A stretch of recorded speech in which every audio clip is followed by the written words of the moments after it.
Hello, everybody. It is I, Mona, the Queen of Bones, your mommy, and on Thursdays, your DM.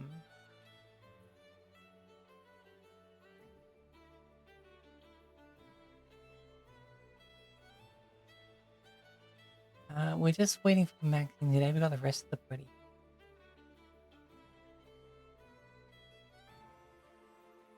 Oh dear, this.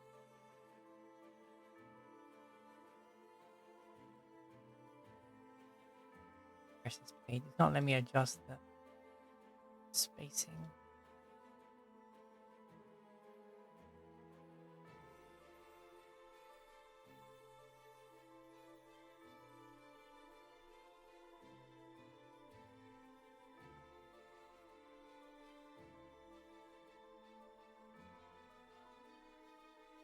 There we go. Got you all realigned.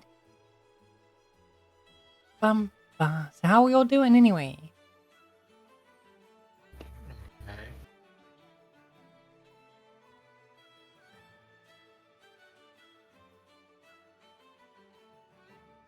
Doing good. I just got my pizza. Pizza.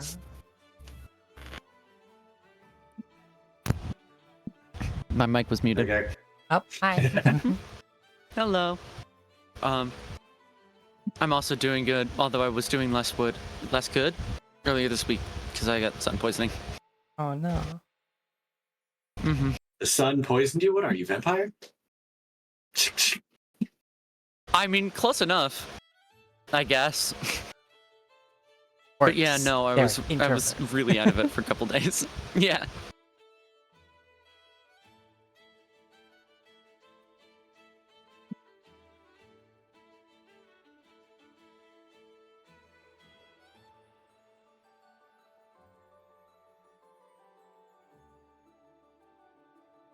But yes. Maxine did let us know that she'll be a bit late, so we're just gonna chat, hang out, have a good time. As always, you are listening to... You have reached level 1, part of the Forge Your Destiny Dungeon playlist, created for tabletop games by M. Young and Jonathan Young.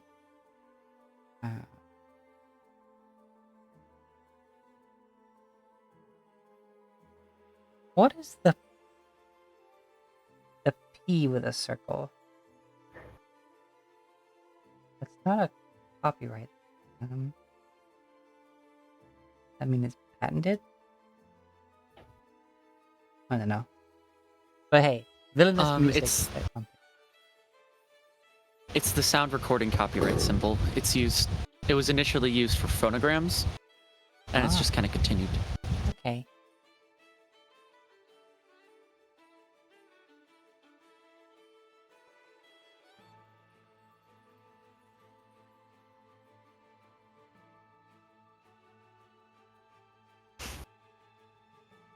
So, last time, you all made it to the lovely streets of Morinvista.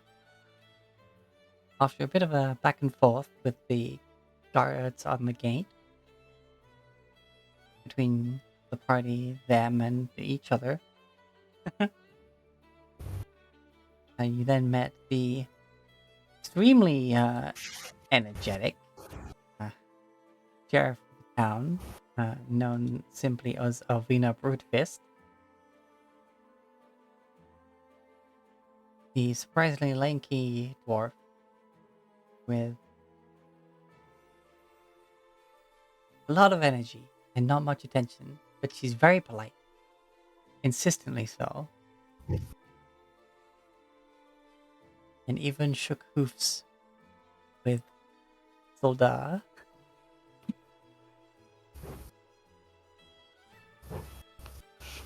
From there, feeling tired, the party went to the Madman's Chester,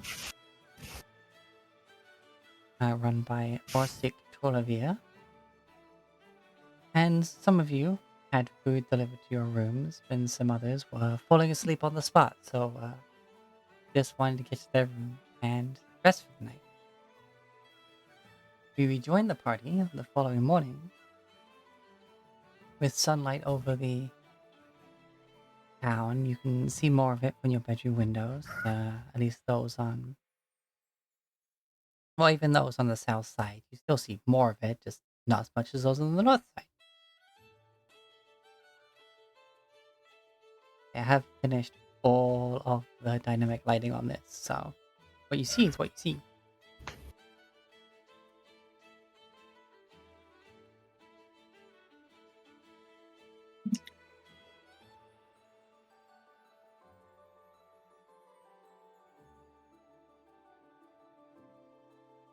Mm-hmm. Mm-hmm. Yeah, so we're about to start mentioning.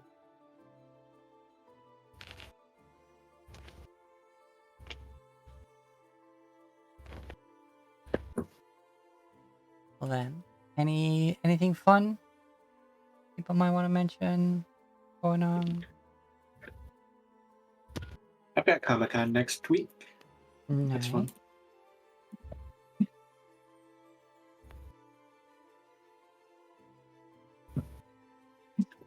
Nothing really new for me.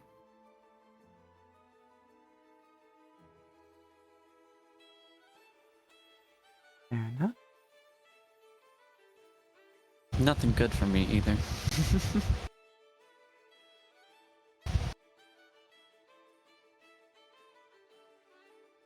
Yep, okay. Same old, same old. Seems so.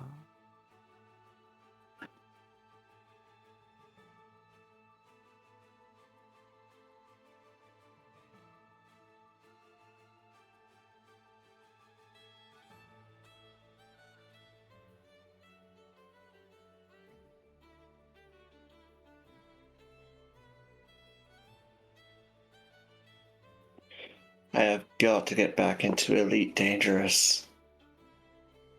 So many games to get so back many into. games, exactly. Though with Elite, it's very much I might lose my fleet carrier if I don't go back. That's very true.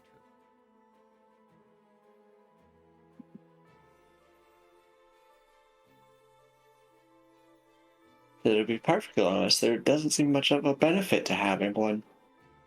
It's more of a status symbol than anything. Still, best to pop on and make a bit of money and then have to save up for all of that cost again.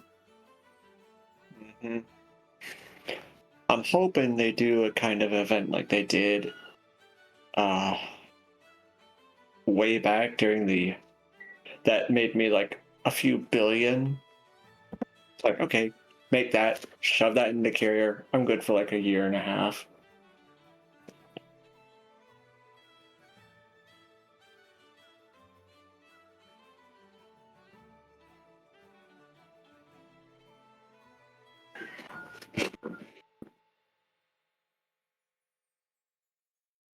I'm wondering how those chickens got out.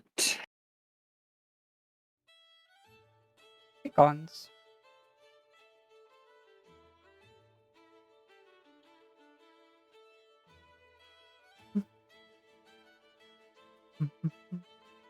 Oh, there is one token. Boop.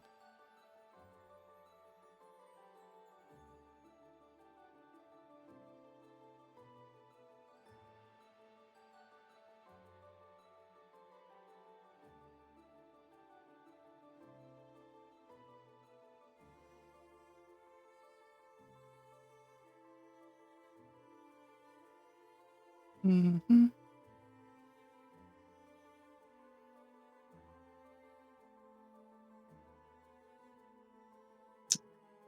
Boop.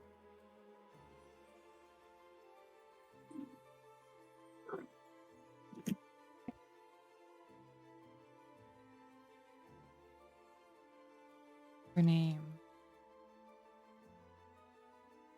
Nameplate. Yep. Yep.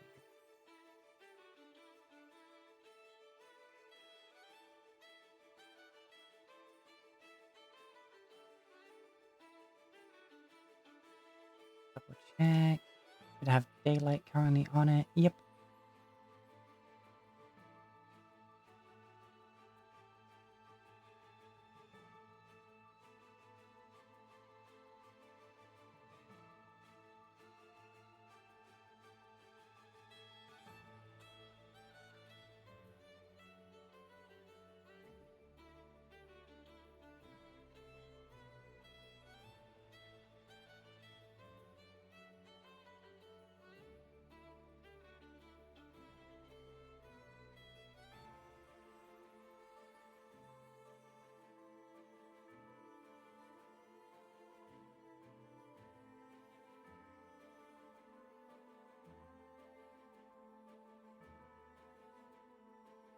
Okay. Oh, maybe Maxine must be longer than I thought by a bit late. Oh well, we can chill. But yeah, I've been playing a bit of the First Ascendant today as well. And really cool. So for some reason I ran one of the story missions solo, and for some reason it put it in hard instead of normal. And I didn't see an option to change it.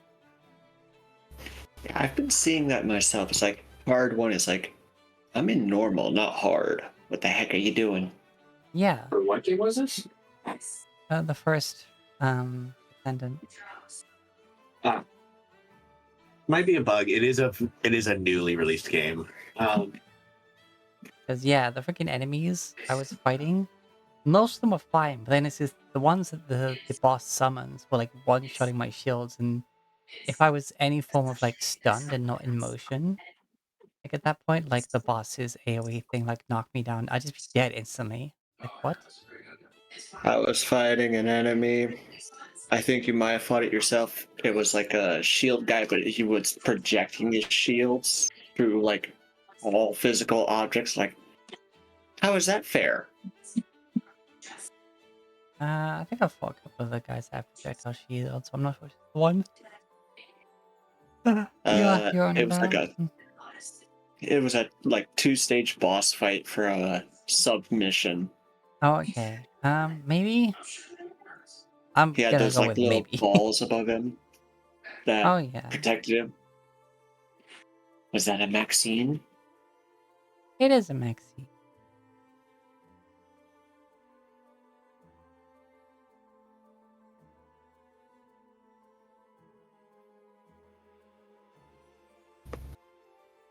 I did get a module that makes my poison last longer, so yay. Yay. All right. Well, welcome in, Maxine.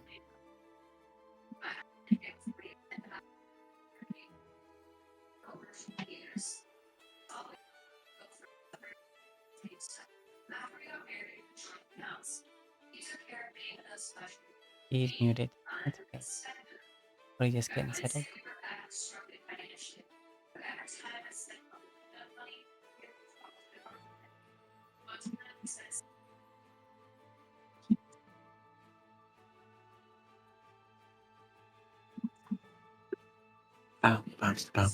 Well, regardless, all of you wake up in the morning, as I said, in your rooms that were built by dwarves with best approximation of the like average size they'll need for their room, which means they're made for medium creatures. And while the beds are like the right size and all that, maybe some of the dimensions were a bit off for the room itself. Probably with Crib, especially.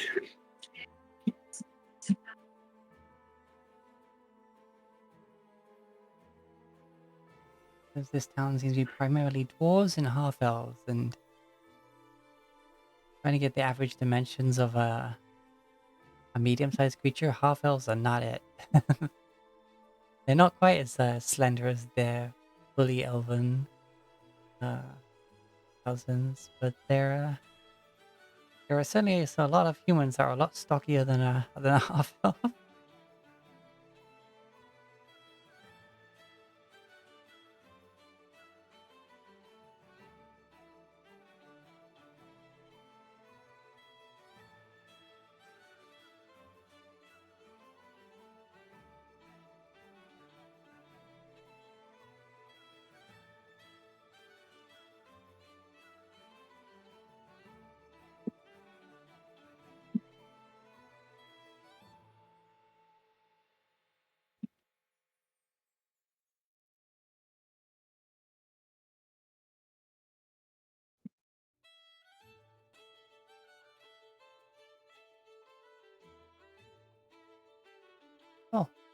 You are free to act freely.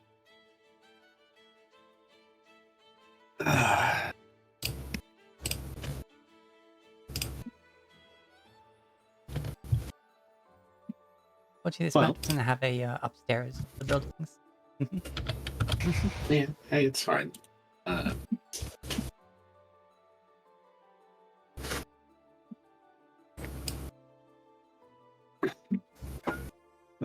No, gotta sit over here.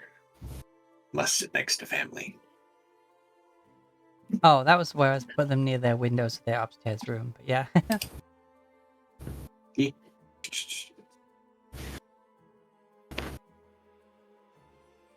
Rivet is probably going to spend most of the day today just trying to work on her armor. Yep. Because sooner she gets that done, sooner we can do the thing that she kind of wants to do already. Okay.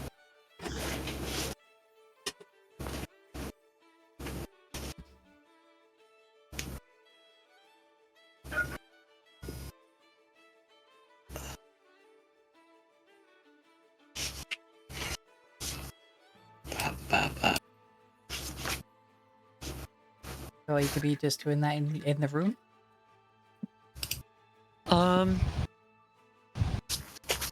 She did see a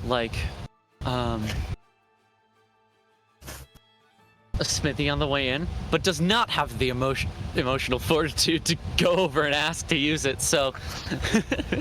You've done it before. Yeah. Doesn't mean she wants to do it again. Yeah. You can always ask Mr. Bombastic. That'd be fantastic. Hey, he gives a bombastic side eye, okay?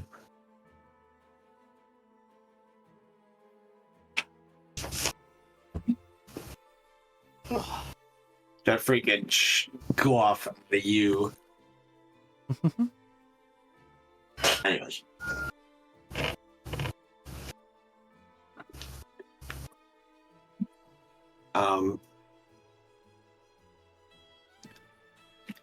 I do like the idea that Kriv gives some legendary side-eye. Yeah. He may not be a dragon, but he's got some legendary action. Swing! That was more of an innuendo than I think is fair to give Kriv, but... I mean, he's got a family. So he definitely had some legendary action.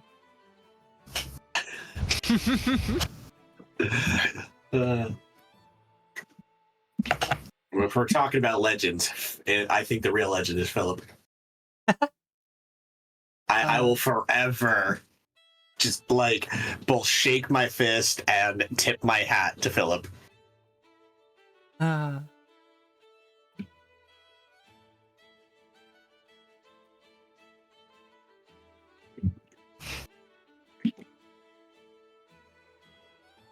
Yeah, the only guy who went into the Acorn to Oak and then paid his way and then got the money back afterwards. What was his name in fucking Game of Thrones? I've never Rory, watched that. was it? Okay. Well, basically, he was like the right-hand guy for, oh wow, I'm getting all the characters.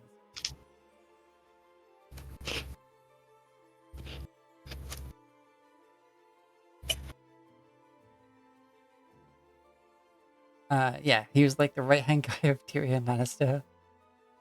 And so, Tyrion gave him money to go to the brothel. And then apparently he was so good in bed that they gave him the money back afterwards. Yeah, I mean, Philip even was able to call her by a nickname that even her co-workers weren't allowed to use. It was pretty good. Yeah.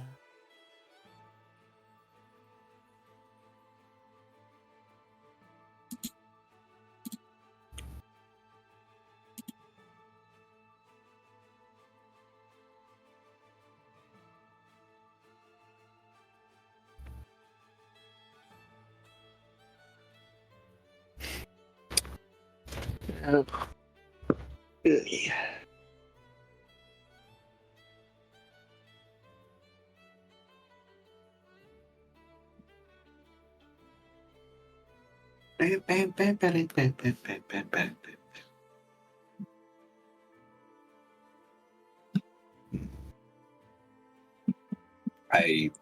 don't know what Crib would be doing right now. Like,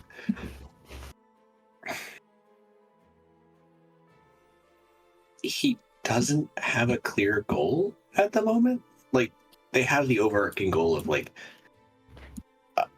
gather the dragon, whatever. Like, approval? Question mark to power up the weapons to take on O'Hagan. But for him, his weapon is tied to Zelodio, so they'd have to go to Alcor potentially to get for him.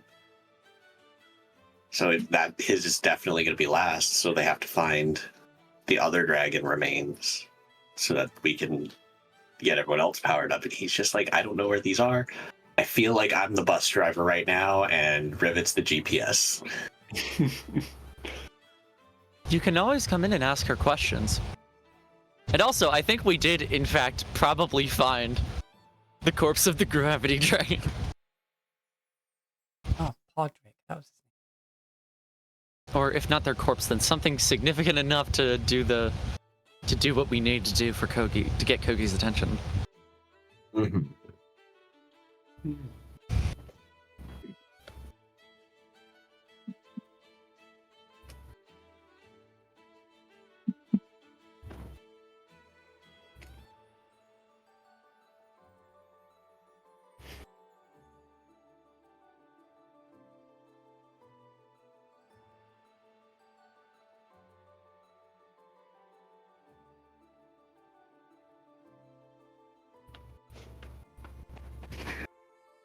Okay. Trying to think about Thor.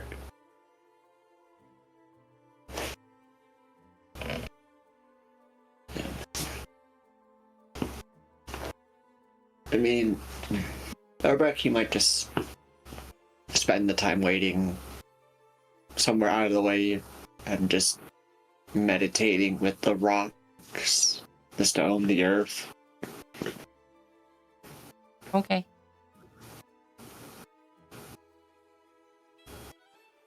He's getting better at the meditating thing. Doesn't fall asleep as fast.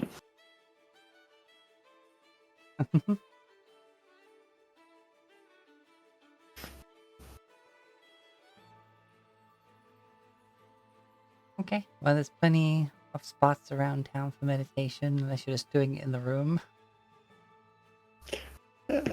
Somewhere around town, out of the way.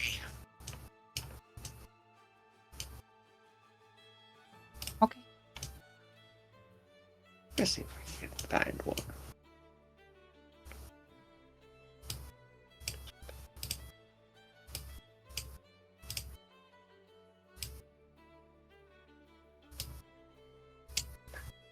Straight out the back door. I forgot that was the back door.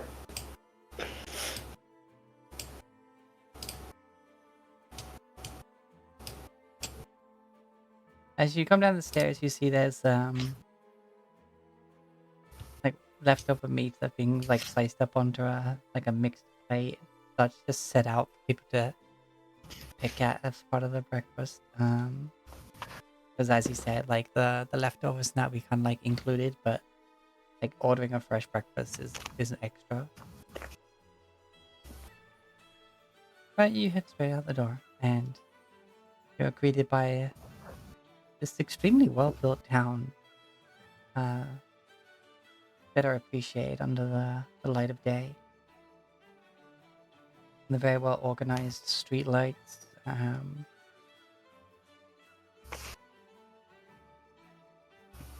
The quality of the stonework on the path/road. All the little hip-high walls that add more definition beneath every single little cliff face and rocky outcropping that this town was built around and chiseled into.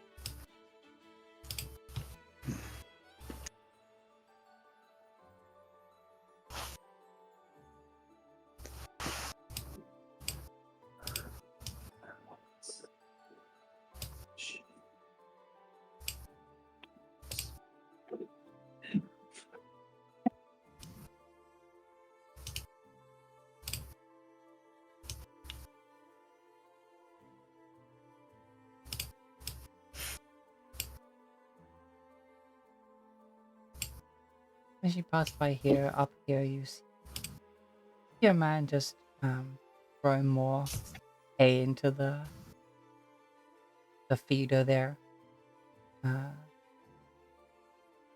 Just keeping it stocked for his goats in the morning. He doesn't seem to notice you. You find yourself at the back of the tavern where there's multiple kegs stacked up on a wagon. Dwarves do like to drink.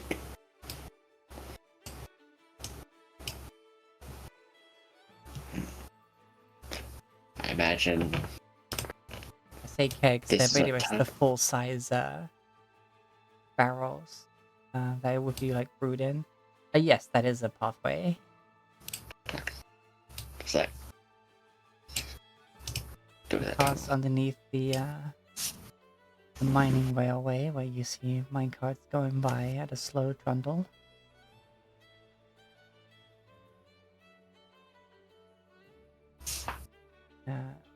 Looking out, you see the starts of what appears to be some form of market network.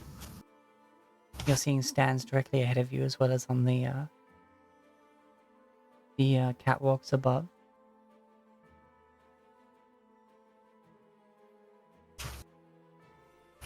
It's a reasonable house. You see some people like having some stuff on display, but still also like getting some more stuff out.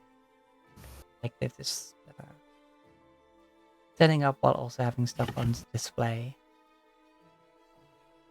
You see fabrics,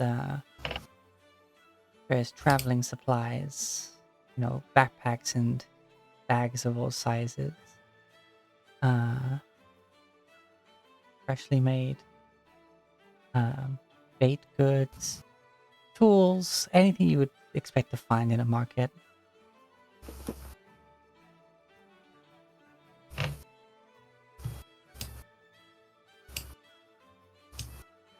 Textiles,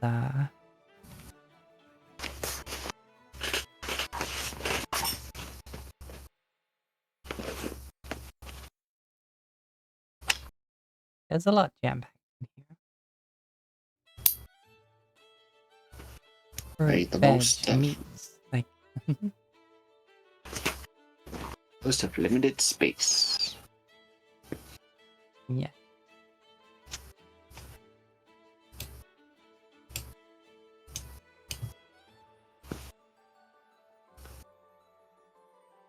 You get a nod or a casual wave from most people. Every so often someone might just be like, "Hail or morning to you." Morning. You might buy a few apples if those are there. Yeah, there's definitely a fruit stand somewhere in this place. Find some stands of lots of cheeses. A lot of potent smell around there. But yeah, you get yourself a couple of apples. You know, 2 apples, 2 copper.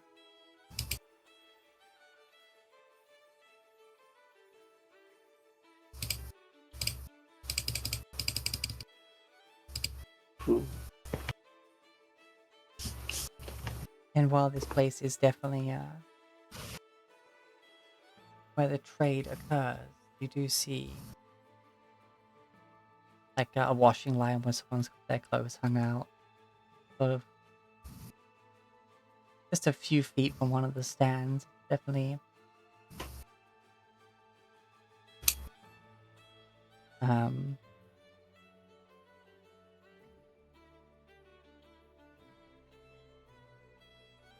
the market's not obstructing the day-to-day use of it, basically. What is that? Sorry. Chickens are right outside my dang window. Somehow they got out of their enclosure. Oh no.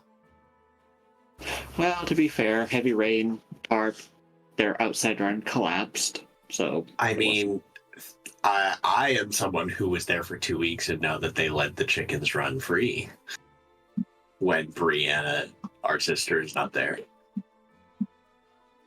They only enclose them because our sister is afraid of chickens, but otherwise they are just allowed to roam. I'm hoping they let them free. Because they haven't been doing that the last couple days. Anyway.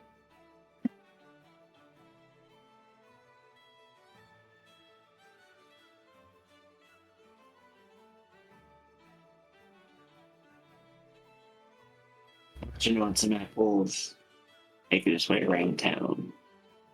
Yep.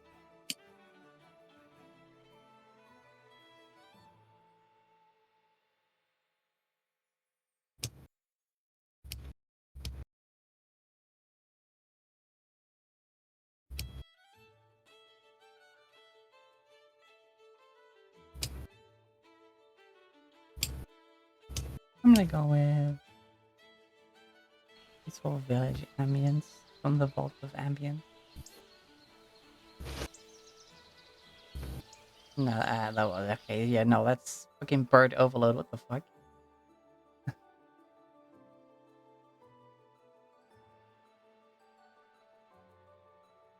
Peaceful village ambience and music. Marsha's muses. What is it with some of these creators and going way too hard on the birds when they're making ambiences? I mean, I guess that's what they like.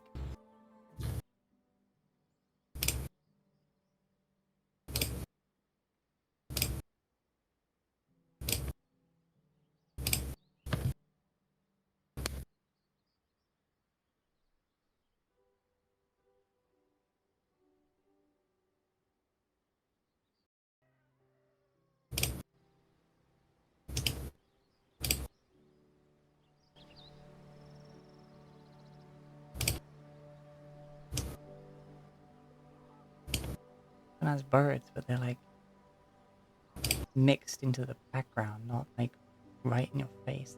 This one works.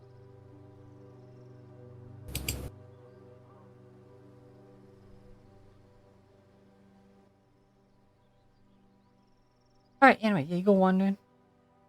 Stands upon stands, you're seeing these paper lanterns all strung along this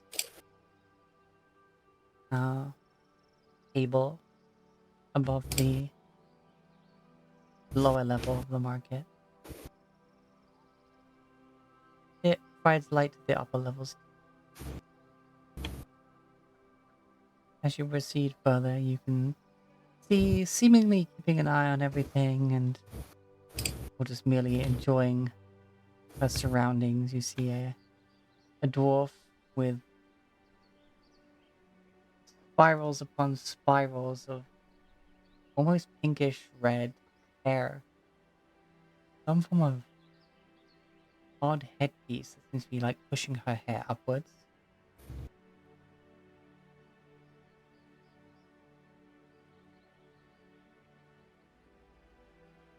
And she's just smiling at people, waving, just like, oh yes, good day! Good day! Oh, yes, good day!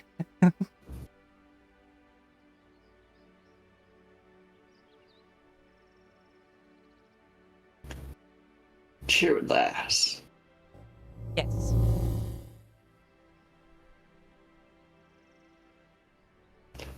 Lots of happy people in this village.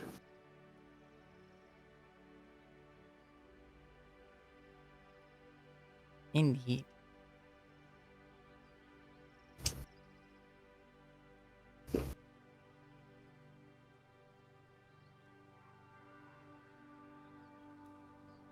I think he found the back gate. You found a gate. There's a dwarf, or two dwarves, in front of it. Oh wait, no, sorry, they're up on the walls here.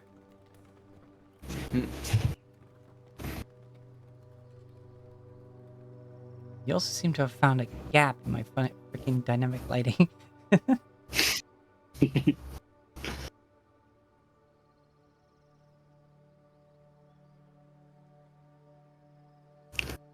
why Not did that I can see much. not do on the light layer? Hold on. Boop.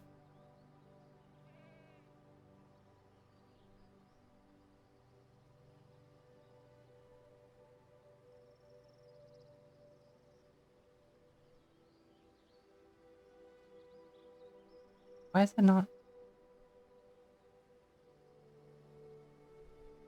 The gap's gone, but I think you have it on like explorer mode, so what I've seen, my character will have seen is still displayed on the map. Oh, okay. Whatever.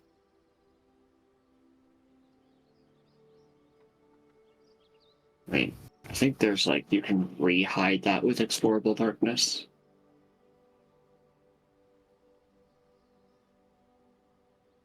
Under like the cloud icon.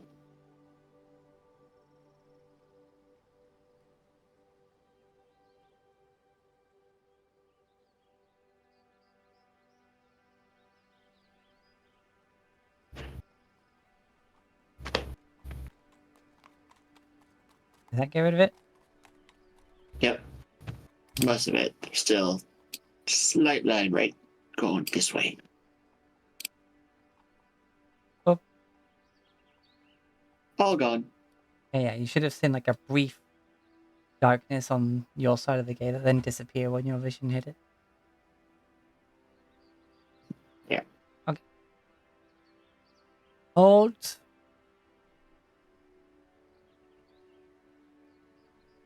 What business have you in the upper sector?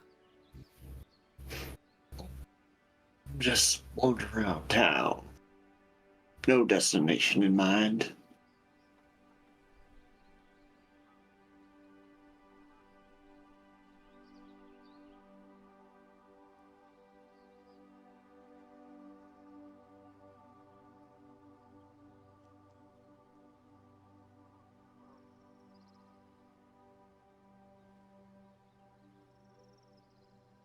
Well,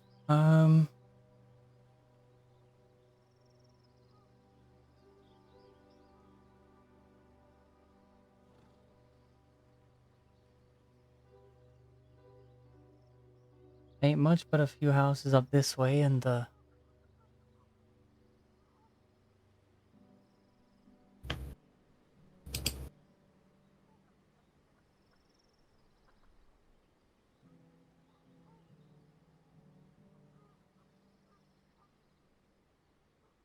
of course Alderman Rurik, their dogs, residents, along with two other members of the council.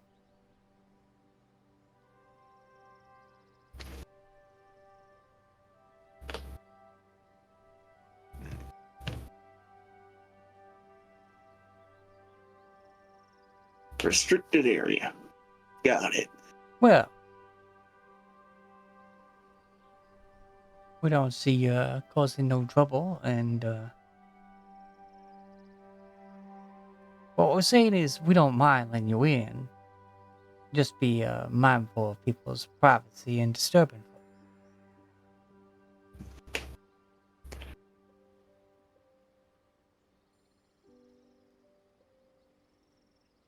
Plus, you're out in the light of day. You're clearly none of these bloodsuckers that we've been hearing about.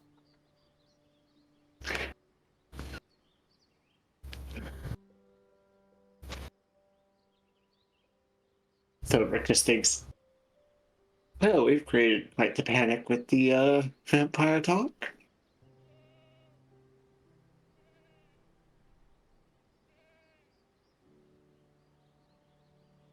So if you wish to go see the rest of town, we can let you in. Just be mindful of what might not be fenced off, but still is clearly private property. Looking for a place to meditate amongst the rocks and stones if you know of a spot out of the way of people.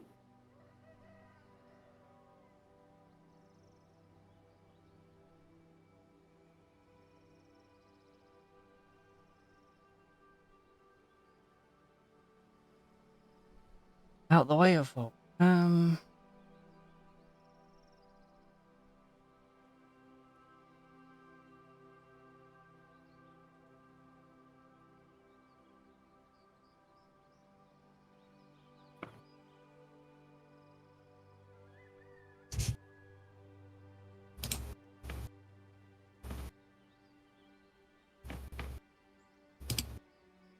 Not many places like that around here. Rather tight-knit community, both emotionally and physically. Hey, your neighborhood lake.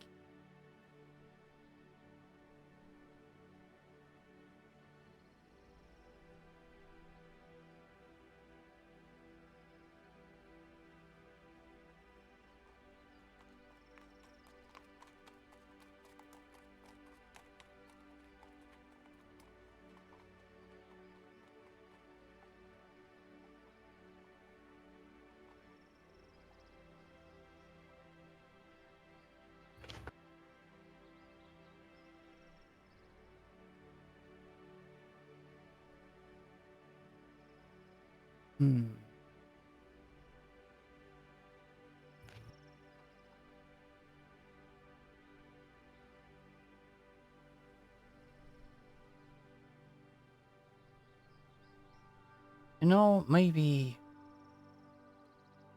head through here, pass between the two torches, and there should be a little nook on the left there that's between the rails and the cliff leading up to the alderman's house. About as far as any I get. Not many folk to see the alderman today, as far as we are aware.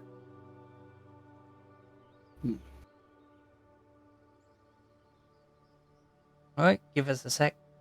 One of them disappears, and you just kind of hit him.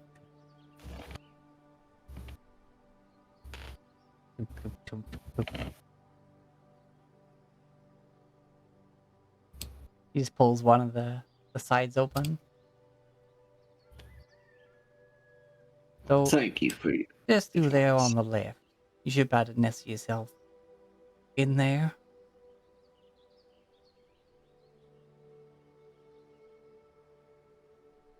Thank you.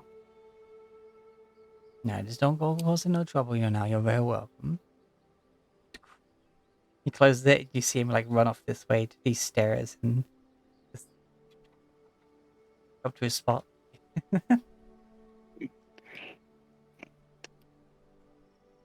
You see, like, this is the upper quarter, but the quality of the housing is no different.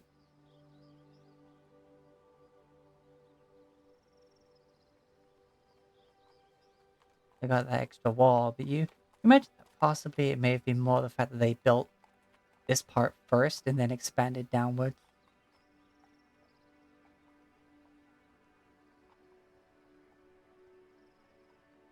A more historied part of the city. Yeah. So yeah, like they're like in there or behind this tree, like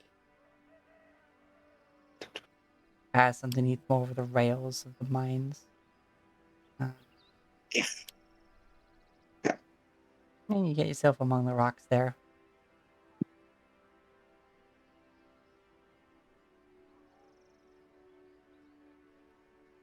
And that's what Poper's gonna do for most of the day, just sit there and meditate. All right.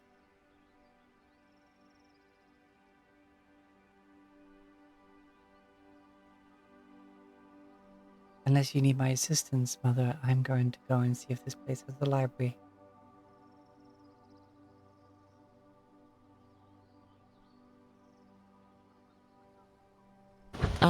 Yeah, of course. Let me know if you find anything interesting.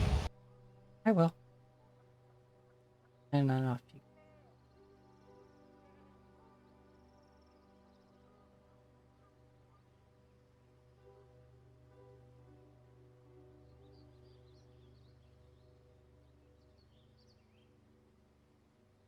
He stops by Soldar for a bit. Get some fuss. And you're working on that armor. Okay. Rev and Syrah. Chris probably eating, just did his morning rituals and having some breakfast, really taking his time with it. Oh yeah, you help yourself to the leftovers. But there's the cuts of meat. There's some of the veg that could keep, and the rest of it's gone in the infinite stew.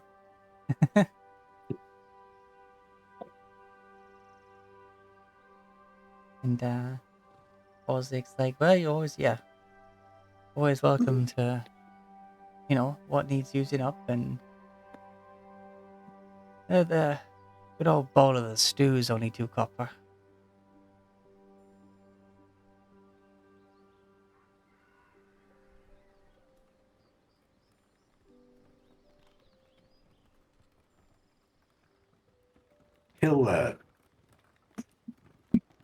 He'll pay a couple copper for the breakfast stew. Mm-hmm. It is heavily seasoned, and you can't quite tell what's in it. It's just very savory and very hearty. Yeah, he's served. He had dwarves with him in the guard. He's seen their food. He's tried some. He was knowing what to expect. Yep. Plus, any meat, veg that won't keep as is, always already cooked, and we'll just go into this stew, very medieval tradition, just to keep this infinite stew going, just to make the most of things and preserve them for longer.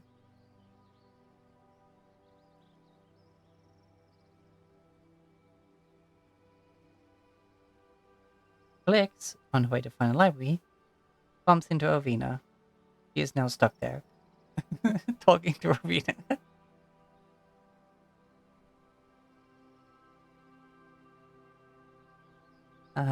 Sarah have plans for the day?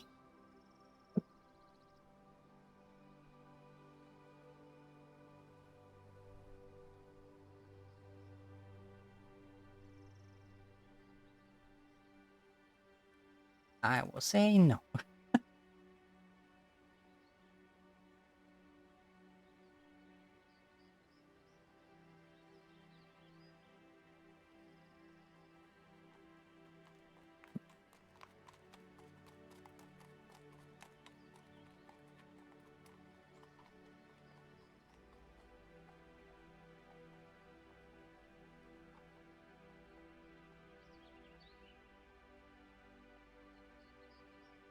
Yes, even among the market and that, as you go by Thorpek, you do notice that, of course, there is the blacksmith. There's what appears to be an alchemist on the signs. A jeweler's which there's a jeweler's stand among the market, but it has the same little sign on it as the actual in place shop jewelers that you saw. Of course, the general store, and yeah, plenty going on.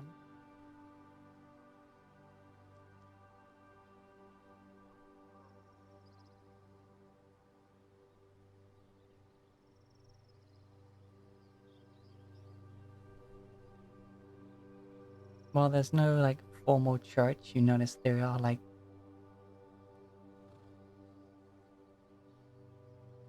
shrines, basically. The candles lit, such.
The shrines are simple. There is a gold coin with the face of a dwarf.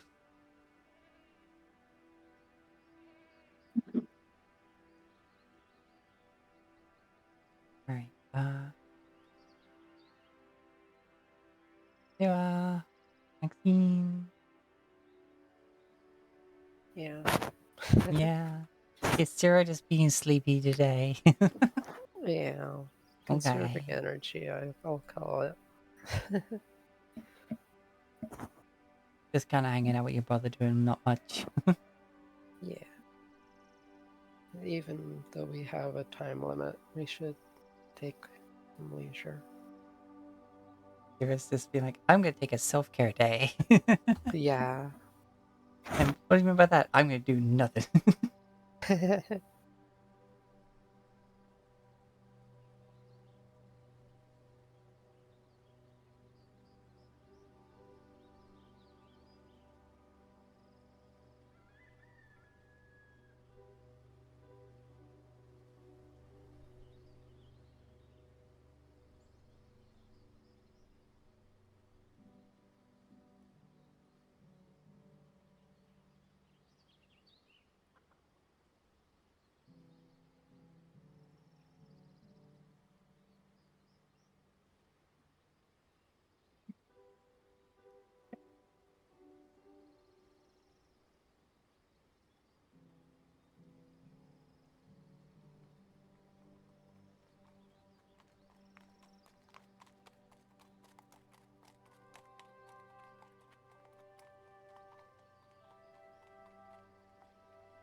Okay.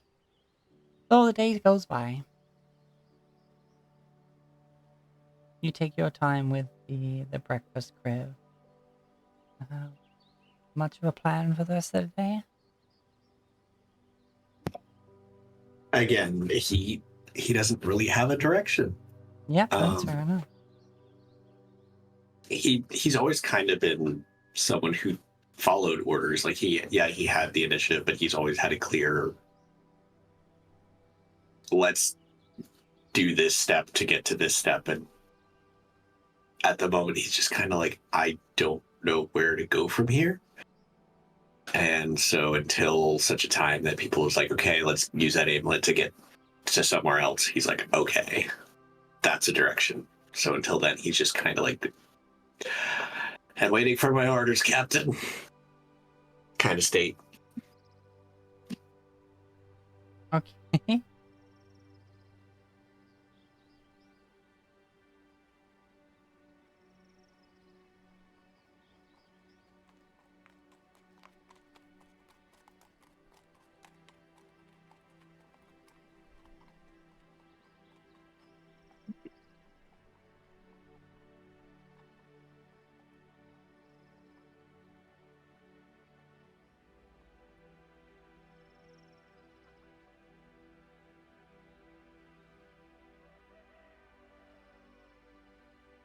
In the middle of the day, Rivet will knock on the door to Crib and Sierra's room in order to ask a question.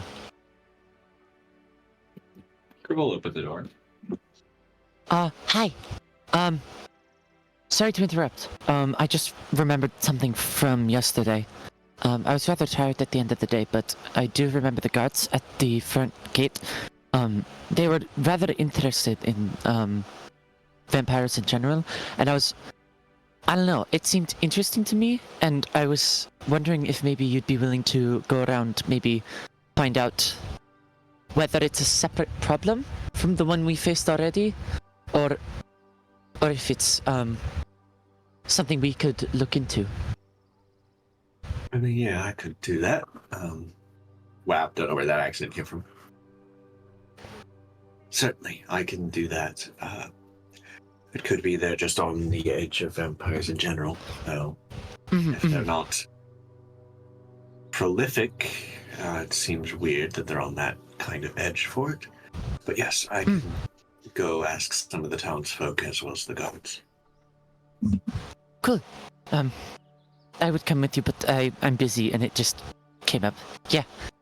Cool. All right. And he does look a little like, okay, I have a task. Like, he's not the Rick and Morty, what is my purpose? You pass butter. Oh my god, anymore. He's like, I can do this.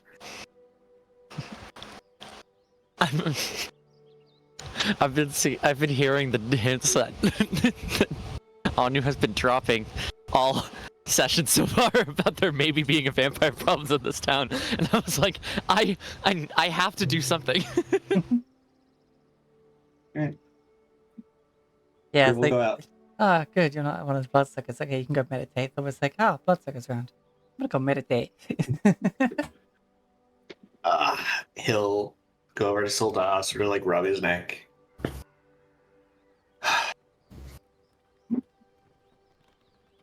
Well, dear friend, I don't know what's going on quite yet, but we have some direction.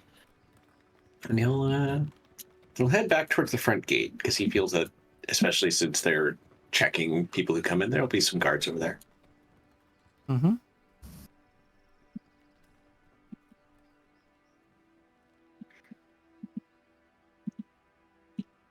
Rivet's busy. Yeah. Sounds more like Rivet just doesn't want to fucking talk to people. Yeah, a little bit, but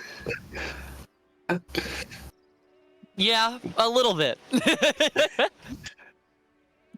You see, as you come over, Alvina looks at you and goes, "Oh, good morning." I forgot what voice I gave her. I'm like, "Oh, yes. Well, no, not welcome. You got here last night.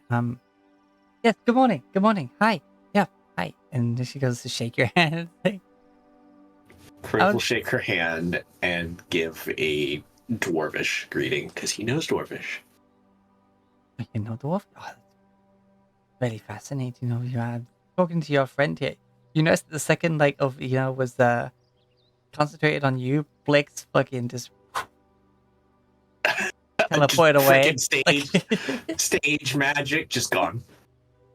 It's the anime, just like dotted outline of where they were. Just tweet, tweet, tweet. Yep. She's just, I'm out. Now's my chance.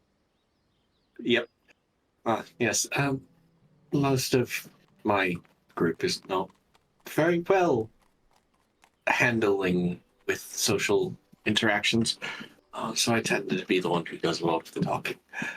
Well, I mean, I told her where the library was, and I just wanted to go read it. But then, we sort of started talking and about other things, and one thing led to another. And but I suppose she's gone to the library now. But how are you? Probable. I'm well. Good. I just wanted to ask a couple questions, if that's all right.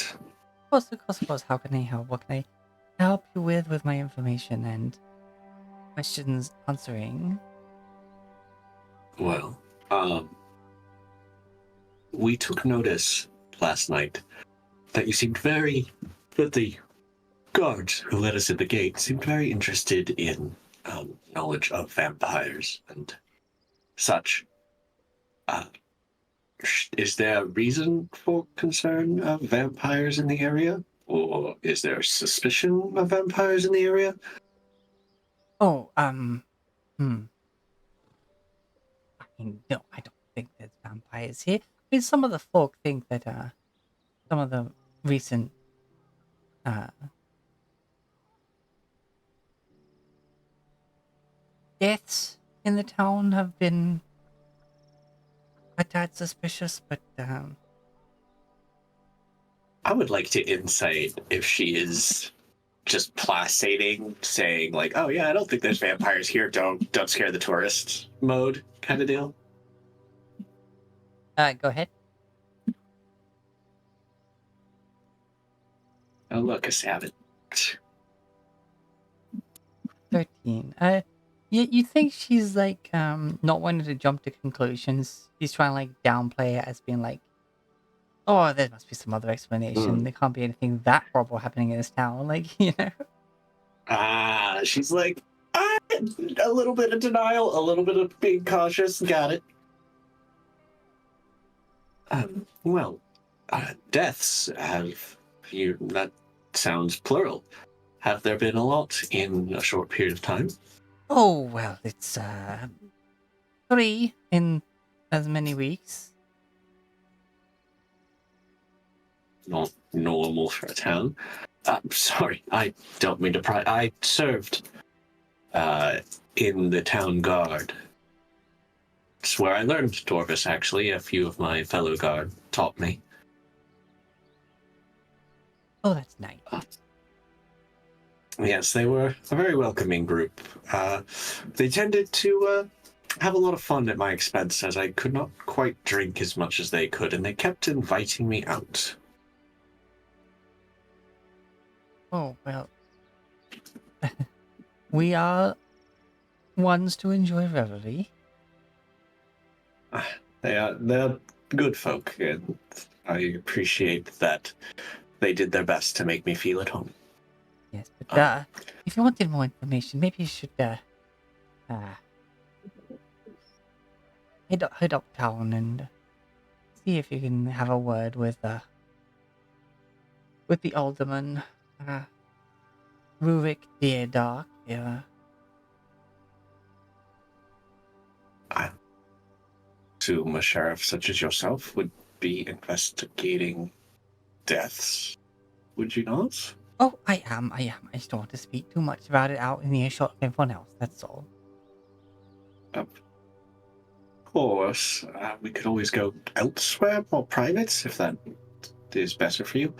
You just seem that you want to not speak about the matter at all. Personally, I prefer not to, but on a professional standpoint, the alderman is the best man to talk about it. He knows everything I've discovered so far. He even has some of the paperwork, which I don't carry the paperwork around with me.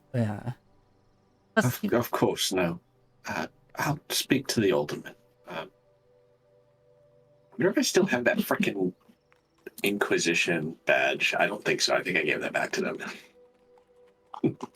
Yeah, they did ask for it back. Damn. They never expect the Inquisition. No one suspects the Inquisition. Except the Spanish. Yes. Spanish always expect the Inquisition, even when it's not. All right. Yes, I'll go speak to the alderman. Appreciate the information you've given, and I do hope that there are no further deaths. It's hard. I knew them very well.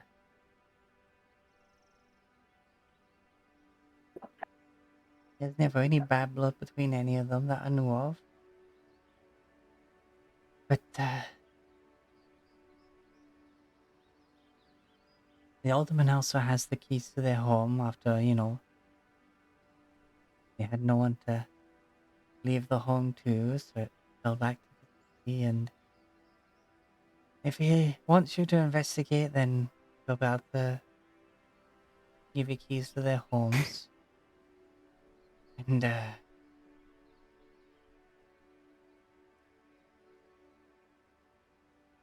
I'm you thinking about something else?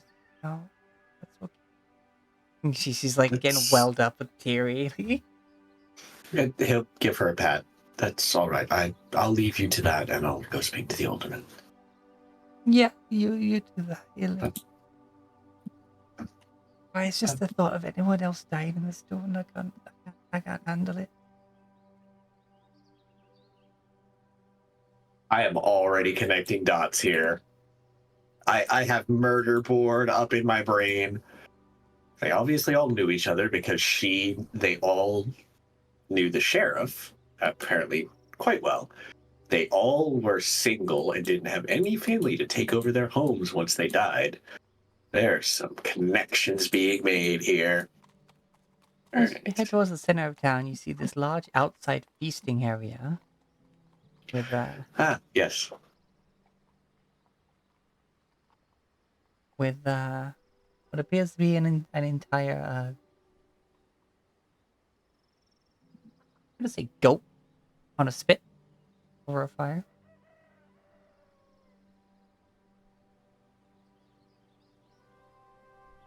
As it seems They ride goats and then they eat them. Yep. You see a handful of folk around just kind of chatting. Like it's clearly like the morning roast has started and probably won't be ready till the evening. And Right. Looks around. All right. She said the upper. I think that would be this way.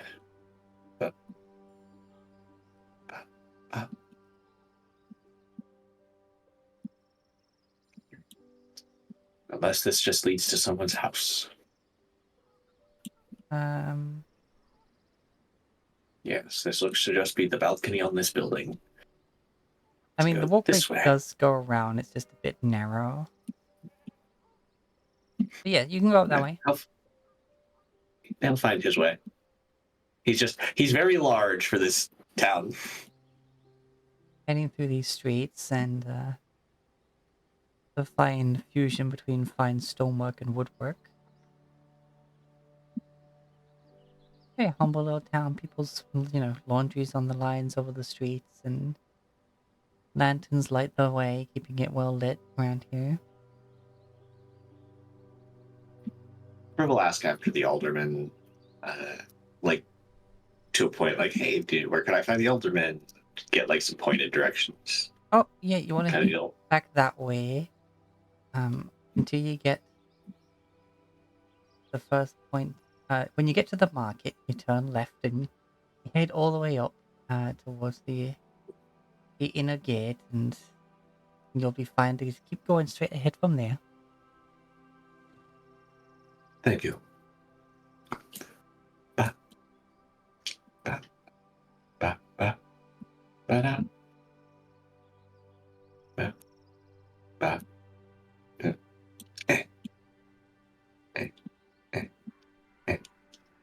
Yep, you come across the same market site, and you see that Liz got directions to a library, but she seems to be standing at just a stall that has books, and just kind of reading. You see her conversing with the person there, and let's see, what is your aspect 12? You didn't hear what they're saying, but yeah, she seems to be like, well, this will do. There are books here. Yes. The books are here. I do not need to walk any further. This is fine. Let's see here. Turn left, go up to the inner gate. Here we go. Gate. Oh, look, no, that's another one. Hello. You have business in the upper sector? Yes, I need to speak to the alderman. The sheriff pointed me in his direction in regards to certain matters that would be best discussed with them. All right, then. Well, give us just a moment.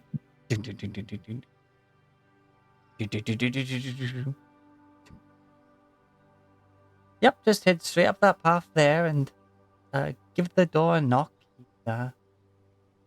Not expecting any visitors today, so he should be pretty free for a chat.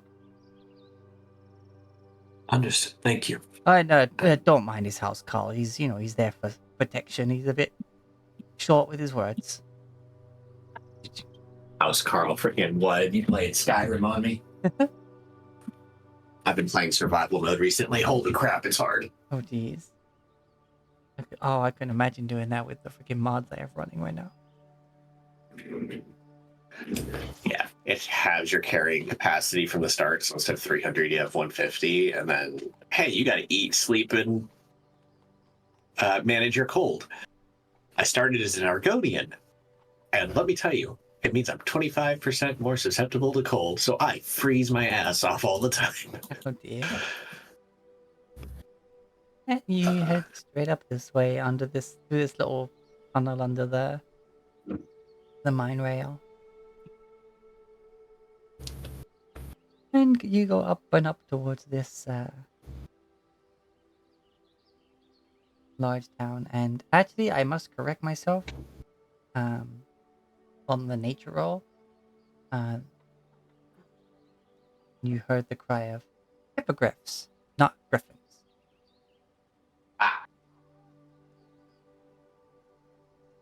Understand. Horse butt, not lion butt.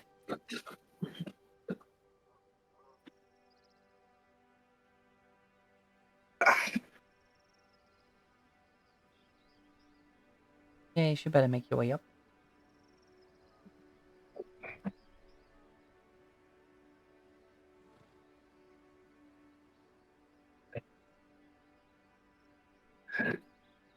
I thought that was the door. Nope. Stops, turns, shakes head, keeps walking. You see some well-tended gardens to your right, as well as constructed stable nests for these creatures around a large tree, and passing through some windows, up you head up to this door. There's no guard at the door.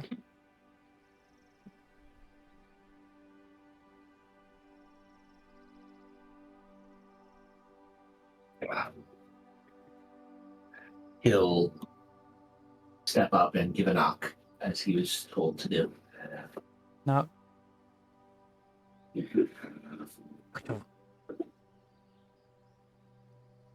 Hey?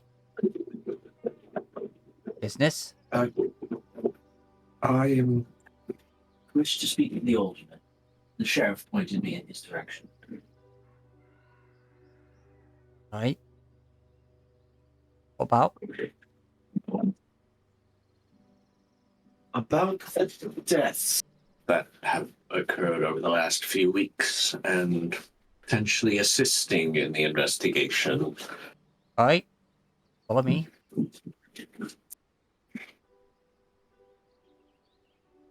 Door. Shuts. Yeah, I was literally about to say I'll shut the door behind me. He wasn't looking at you when he said that. He's just like apparently used to just getting people to close the door. His hand was already on the door to pull it closed. He looks at the door, just like I was Yeah, doing it. you see this fine little entranceway, stairs heading to the upper level, and what appears to be stairs going down. Fireplace, plenty of light fixtures. This statue of what seems to be a half-elven person with a crossbow in one hand and a quarterstaff in the other.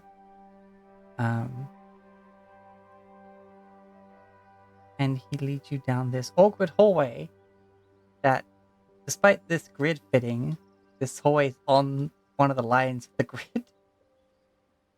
Ah, yes. That. He leads you down here. And yes, it's very like he's fine walking down it, but you are like, you got a few I am inches. I'm a 6'5", 270-pound dragonborn wearing freaking bug armor. I am squeezing. Yeah. As you walk past like the light fixtures, you kind of like dip a shoulder, but other than that, you can kind of walk normally. Just you can't have any like swagger to your step, otherwise you'd scrape into something. All about that face, no swagger. And you head down this hallway, and gives a knock.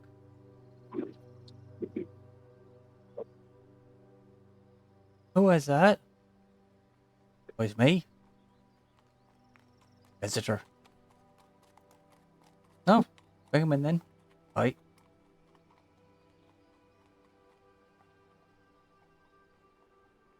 He opens the door and steps to one side and gestures you in. In front of you, you see a man with thick-toned arms and a paunchy gut.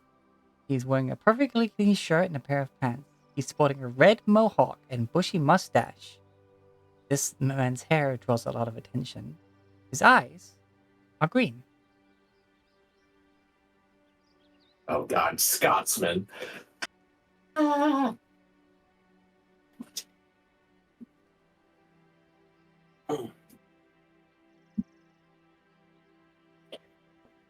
Criv will give a respective sort of hand-to-chest salute and bow. The man puts his quill down in the pot, pushes his chair back, stands up, and puts a fist to his chest as well.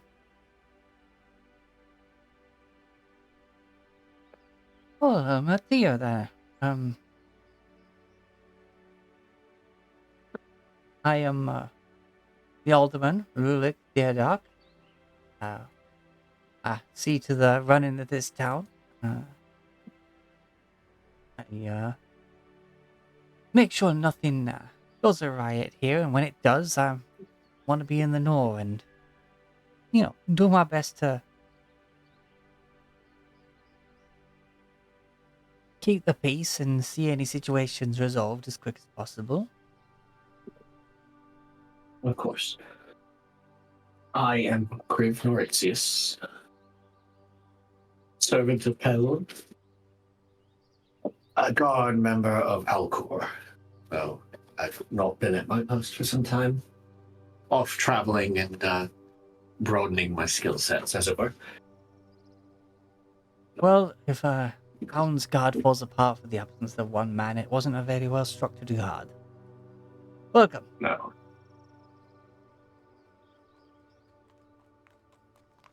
Now, The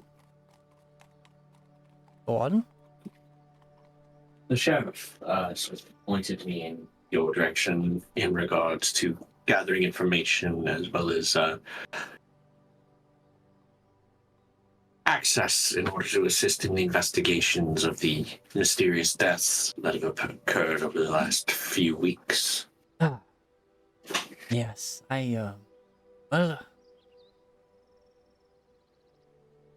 it's been tragic, really. We know that he died of old age, and not for a very, very long time at least, and we've missed our friends that have been taken so suddenly. Each of them drained entirely of their blood. Found as just dried husks by concerned neighbors and friends who would merely come and have a chat every day. And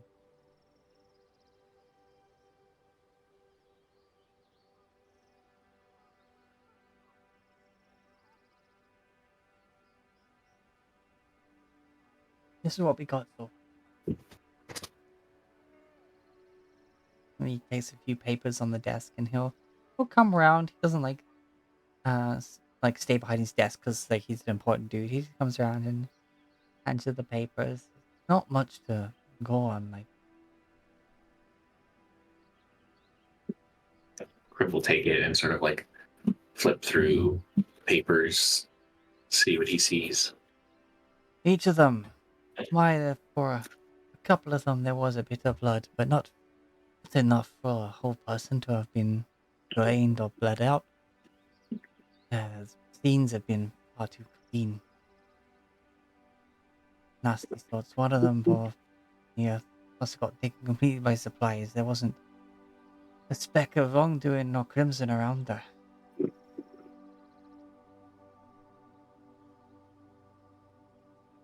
But as a follower of Pelor, I know that to be one of the good ones. If you're wanting to investigate further, perhaps you have more knowledge from your travels than I. Finding whatever this doing is. I've been hearing some folks say vampires and such, but there's been no bite marks on the victim. There's none that you would expect from what you hear about vampires and such. What sort of wounds did they incur? I mean, if they're dead, they had to have been, and missing blood, that had to have been drained somehow. A knife mark, a stab. There's been bruises as if hit with a bludgeoning weapon, but nothing would declare to be lethal. But it's like they just... Oh, they were drained, but not through any puncture wounds we found.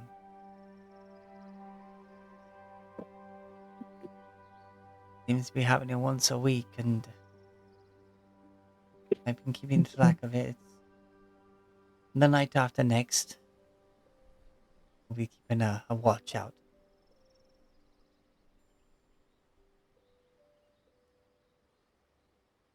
I'm not sure where this thing is or how it gets around, but I've not been finding any footprints, no broken windows, no bashed in doors, nothing.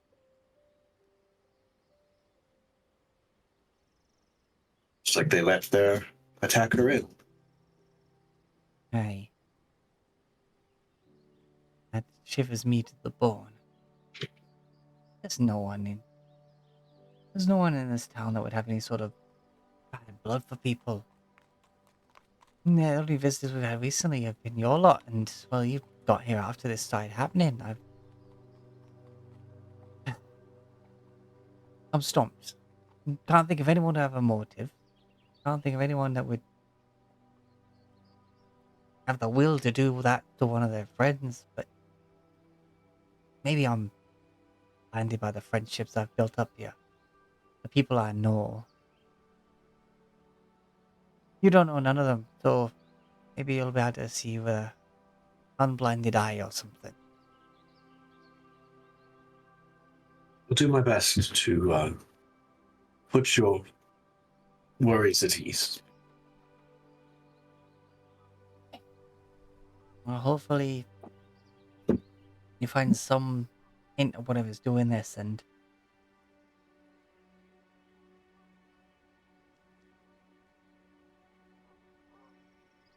bringing it to justice.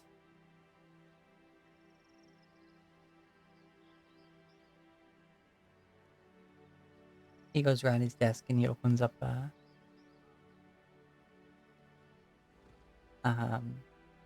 drawer and gets some keys out, and it's like, as you can see on each of the reports, you got the address there. This is for Miss Hallow, Mr. Dunn, and Master Hargley. He hands you the keys as he's saying this. He'll take them, nod, and I hereby deputize you for the duration of this investigation. That also extends to the other friends you came here with. If this is something malicious, well, saying of course it is. Don't go getting yourselves killed fighting it, whatever it is.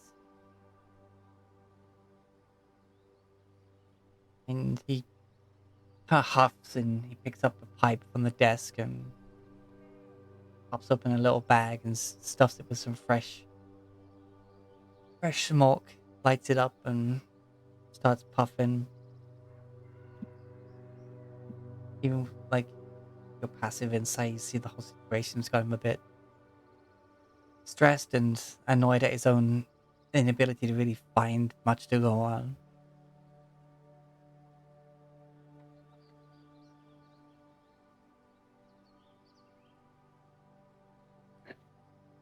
Crib will give the salute at the deputization. I'll investigate swiftly and do my best to put this at rest before there's any more danger to your citizens. I appreciate that. We'll get something together for your hard work. all pays off. When it all pays off. Nods. He'll turn and head back out. Yeah, the guy just goes. The guy comes, follows you. He'll close the door and just follow you out. And then, oddly enough, he'll like come around you in the lobby, and he gets the door. He is the door opener. That is his purpose. And if he does not do it, he will die. Right. Good. Good luck. I appreciate it. You do fine thing. Closes door. Starts walking. Gets to here. There's Sighs. There's little pebbles floating around him. Like he's just like. I'm not going to interrupt him. Picks up a pebble and throws it at Dobrik. Make an attack roll. I'm not going to interrupt him. Hits him in the head with a rock. It technically would be a ranged attack, with I'm not proficient in, so it'd be just a dex check.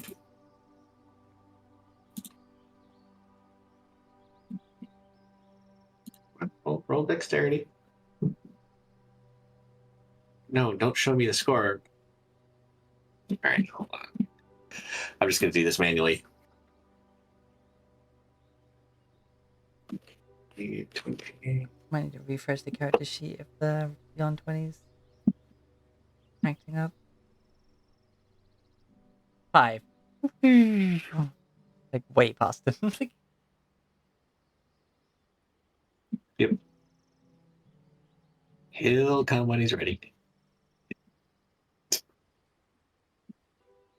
I'll make my way back. Stop at the gates. I've concluded my business with the alderman. Alright, well, give us a sec.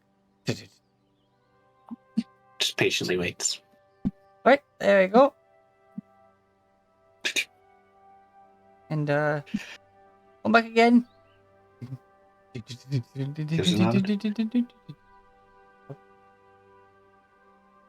Looks over.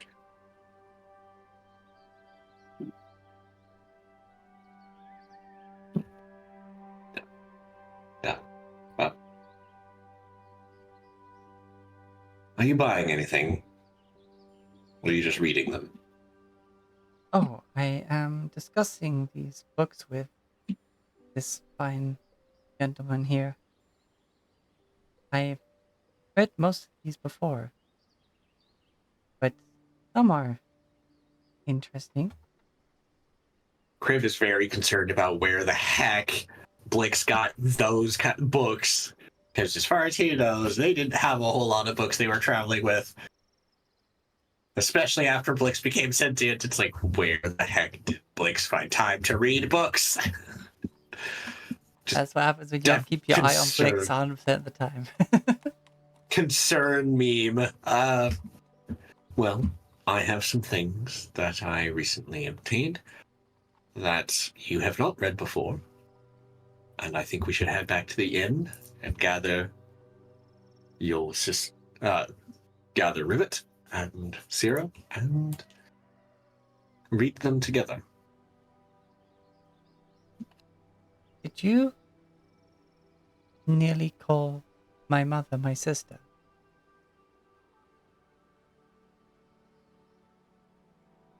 I don't know what you're talking about. Perhaps Come I on. misunderstood. I will buy these. And she picks up like 5 books and hands over gold.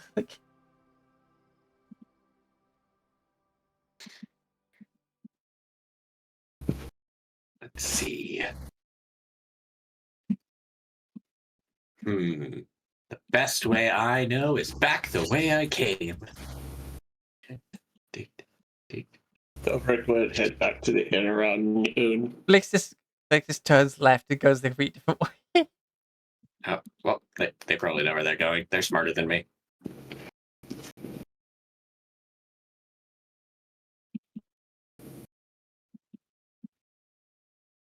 Come to find out, Blix has absolutely no idea where they're going, and they just ADHD walked away from me. Just like, ooh, shiny thing. And I was like, oh, Crib is like, oh, she must know an easier way. Nope. She just saw a bauble shop and was like, ooh, pretty.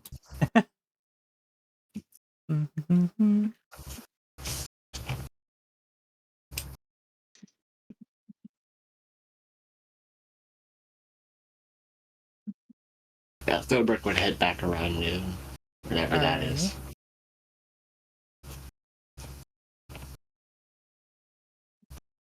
I can't stop. Books, she says as she goes by Arena. I guess. Yeah, that's fair. Who doesn't like a good book? Look, as it goes by.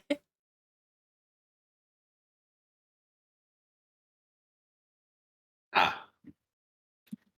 I thought she would say, can't stop books. Wait. No, this is the side door. Crib will not go in the side door. He is a man of propriety.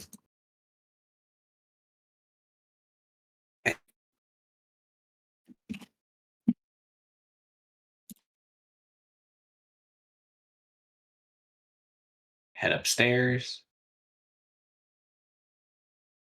He'll open the door to his room, poke his head in, see if Sierra is there.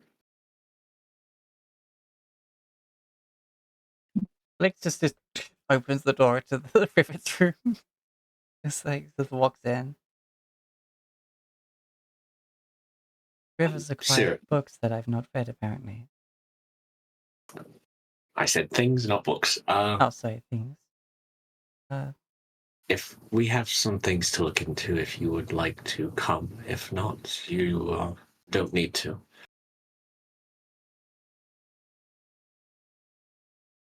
Riv has acquired things of interest that apparently I have not read. Speaking of, I have acquired 5 tomes, one of which I have partially read.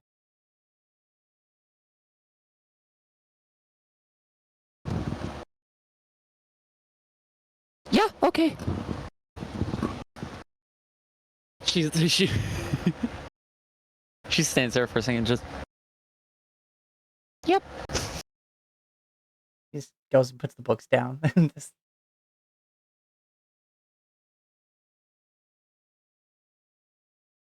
All right.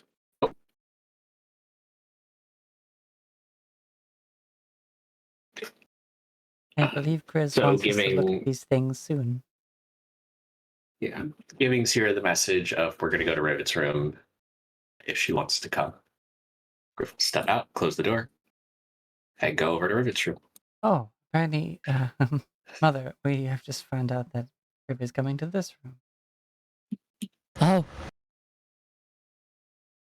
Thorbrick, the guards let you out of that area, and you can head back.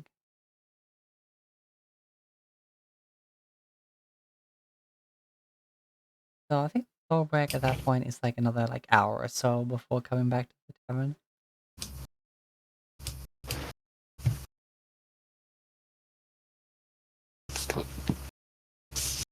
So as you're making your way back, what are you telling everyone in the room? Kriv will settle. I looked into that matter that you mentioned, Rivet.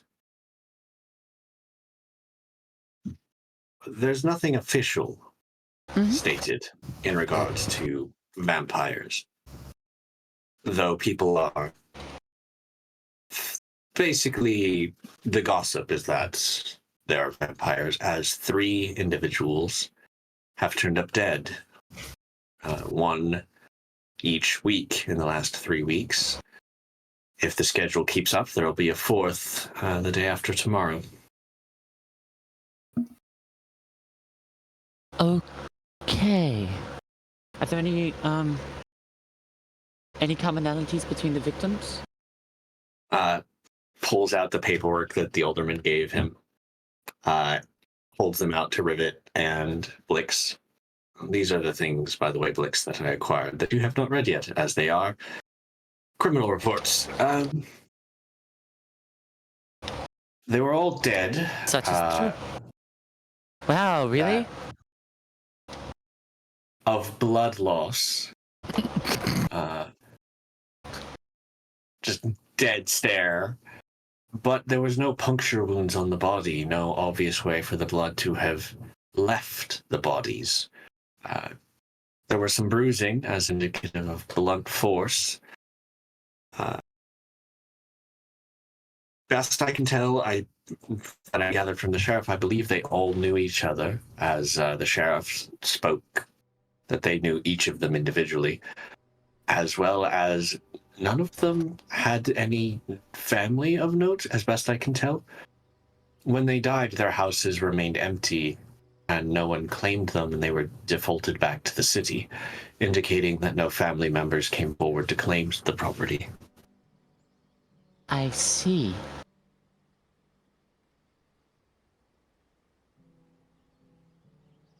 I have the keys to their properties, if we want to go investigate those scenes further. But these are the reports that I was given by the aldermen of the city. Should hold some insight, at least, to the crime scenes themselves, as they were found.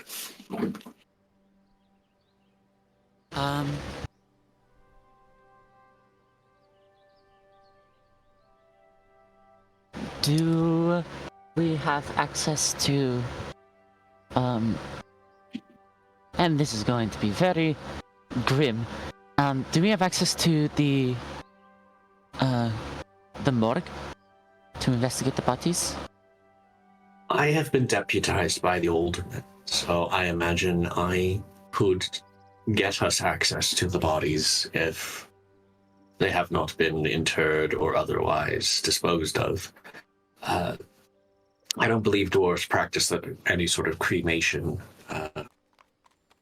I'm not sure about the body from 3 weeks ago, but at the very least, the one from last week we should be able to view, especially if once this was revealed as a sort of serial problem.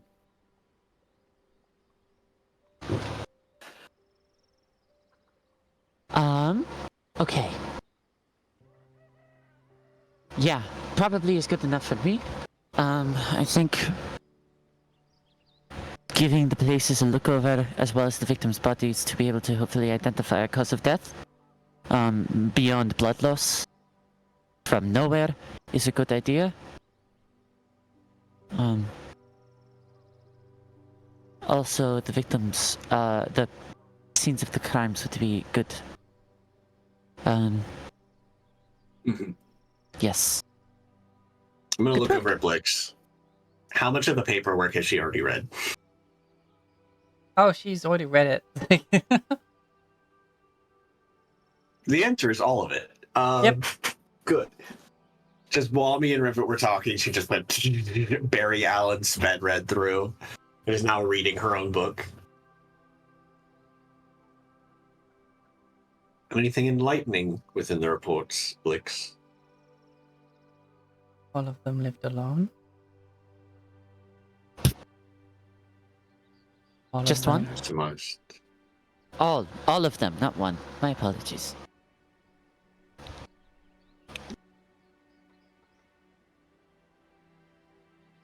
I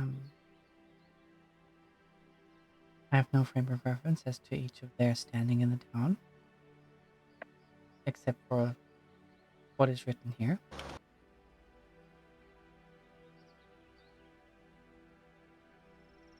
One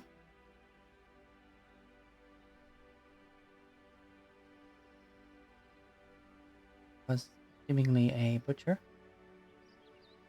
One was a tailor. The other a baker. I see no correlation between the three.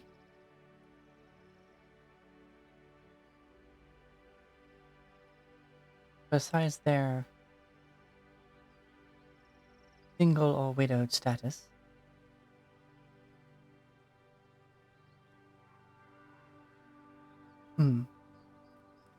Given the populace here, this is probably nothing but all of them are dwarves.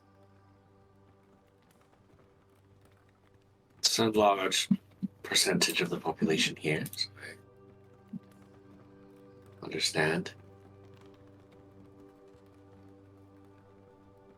You freaking gave us the percentages. Where is it?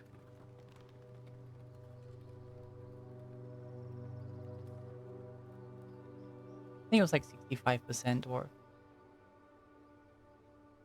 Yeah, I'm just trying to find where it got. It's in general. I was in general. There it is. I did not look high enough in this. Yeah, 65% dwarves. Given the ratio, it's not hard to find that they were mostly dwarves. But it is interesting to know. I mean, random chance. If you're only targeting singles, you're likely to find some amongst the other racial populations.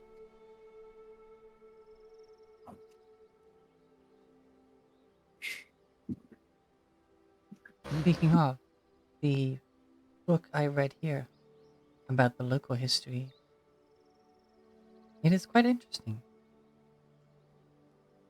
This place was founded not singly by dwarves, but also of what seems to be the second largest populace here, the half-elf. I was curious about the combination of stonework and woodwork in this place.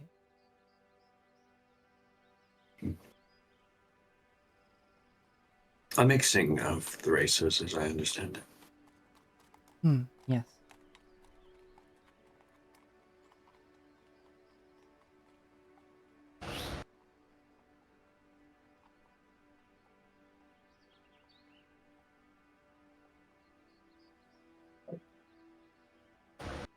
But now is not the time to continue eating.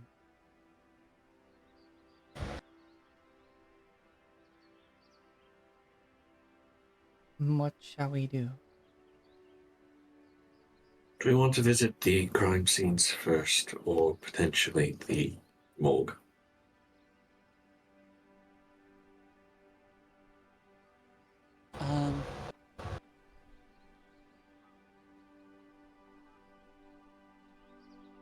I think the morgue might give us some context on. Well, actually, I guess it goes both ways.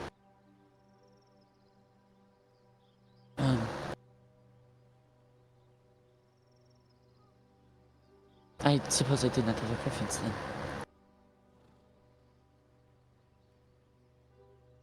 Be aware, Thorberg is not here. Perhaps we should wait and inform him. This is true.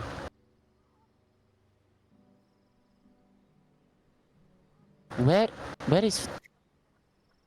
did he go? I saw him in the upper district, meditating around with floating rocks.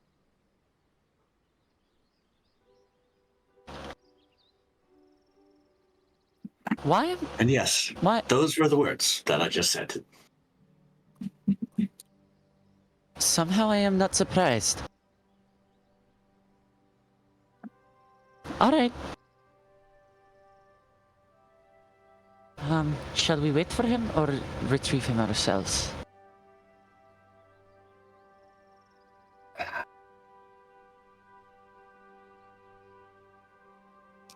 We could give it some time to see if he shows up. If not, we'll go get him. Okay, so you decide to wait. It's about another half hour before Thorberg shows up. But it is break time. So let's take our 10 minutes, everybody. I will still be here. Like, if you want me to be chatting at all, but still. Yeehaw. Yeah. And yeah, we'll be back in 10 minutes. Yeah.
We're back.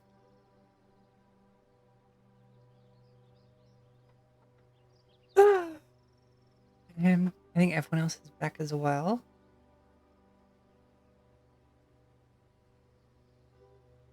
Most said back, but I think there we go. So Maxine on deafen. Yep. I wasn't deafened to begin with, I believe, but. Oh, were you not? Oh, sorry. I'm It's all used to good. you deafening on breaks.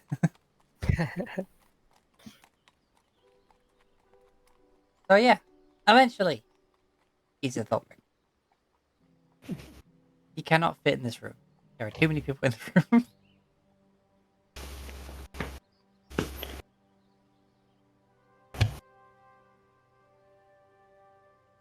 Standing at the door in frame.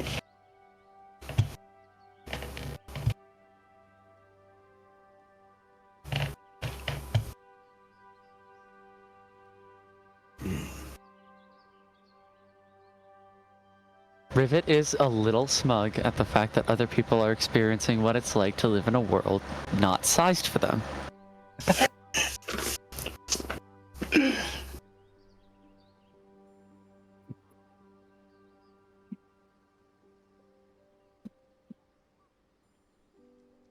I miss a meeting. We were looking into some deaths. We had gotten the idea that potentially there might be vampires about, given the concerns of the townfolk. So I asked the guards some questions, spoke to the alderman, and found that there had been a few deaths in the last few weeks. And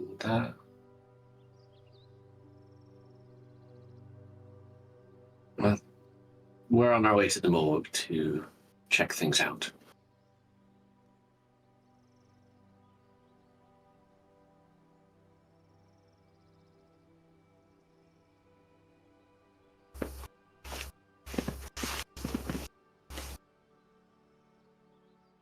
Well, guess it's not such a quiet town after all.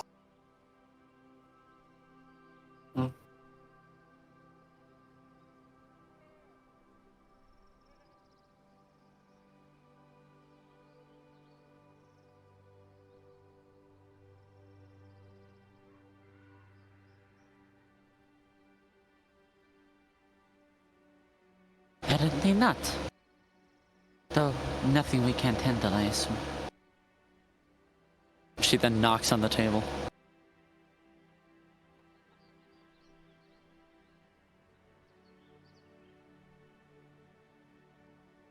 All right.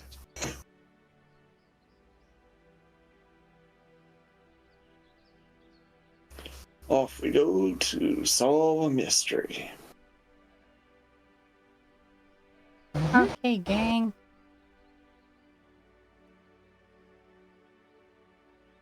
Alex puts down the book she was reading, up the fulminating treaties.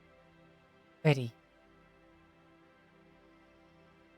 It's like, now is the time for the book of violence.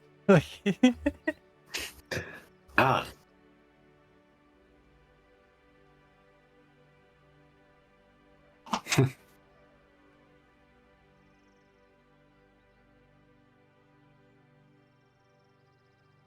Alright, so you head on out. It's just gone midday. About 1 in the afternoon of this.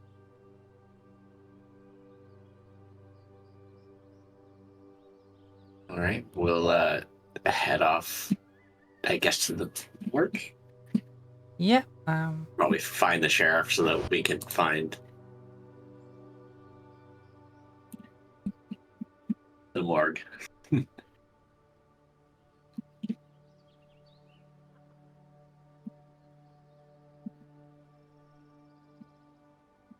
Alright, you go and find the sheriff. Yes.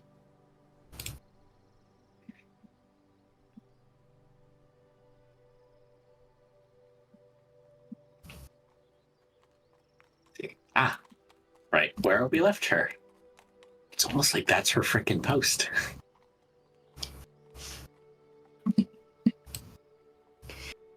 Hello again. Hello. Good afternoon. Yes, good afternoon. And so how can I can I help you at all? Or is there something that's there? Oh, good afternoon.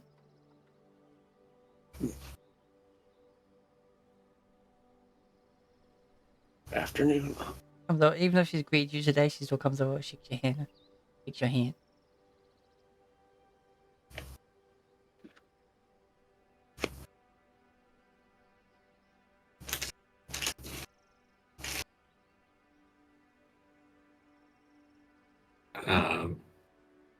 So, I've spoken to the alderman and was deputized in regards to the matter that we mentioned. Do you know where the morgue might be and if the bodies might still be there?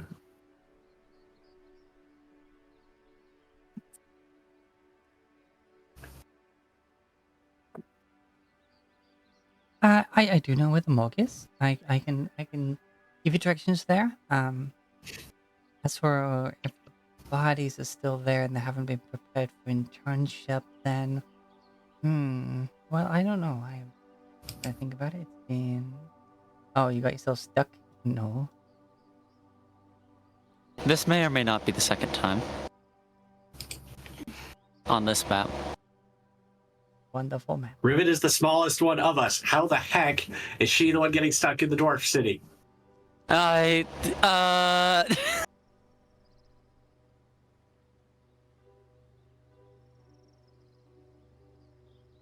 Given the fact there's an investigation going on, I think yes, they should still be in the morgue untouched as of yet.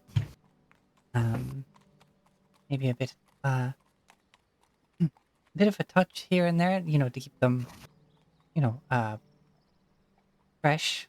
Ugh. Yeah. Thing about one of my friends is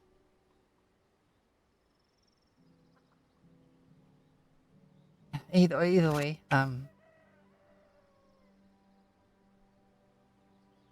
head yourself up to the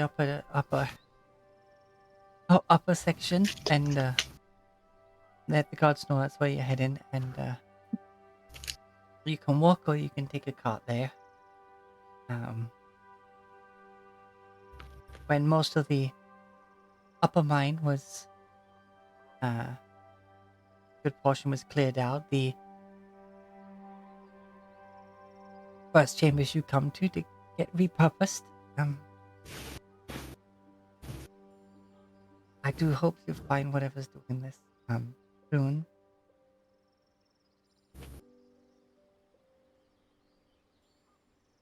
Very much the same.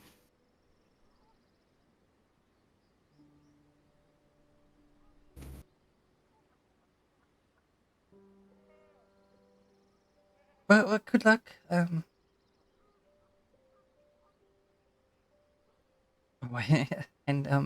comes over. It's like, yeah. Good afternoon. Good afternoon. Comes over and she looks over at Sarah. Can't get past the wall of people right now, and it's just like, good afternoon. Yes. Yeah.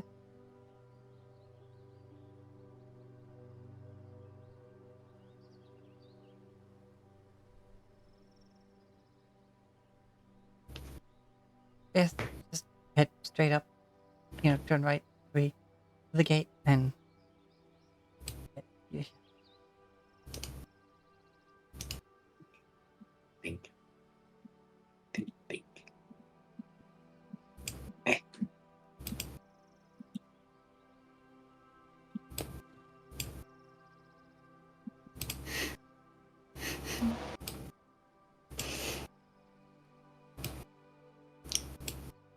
me, it looks like Krev's pinballing around. Bing, bing, bing, bing, bing, bing, bing, bing. He's bumping into walls, okay? The city is not big enough for him. How do you think Dobrik feels? He's wider than you are. Yeah. You just gotta shell up and we stomp on you and ping, ping, ping, ping, ping. Enemy attack. Let's go. So many dwarves became a casualty of this day. You all pass by the market, you see the chains of lanterns, all the signs for the various shops here.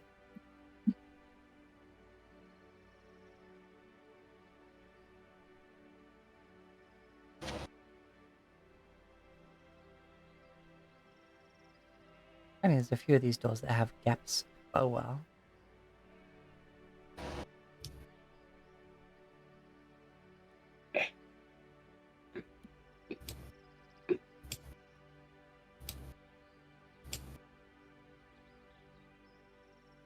Ah, hello again.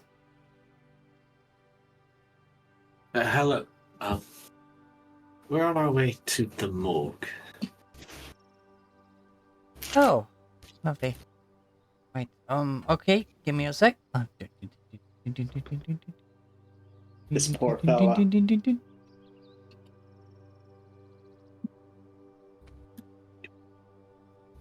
Alright, you wanna go down the way I'm going? And, there's a lot of you. Well, okay, yeah, I would have assumed he saw us at the gate.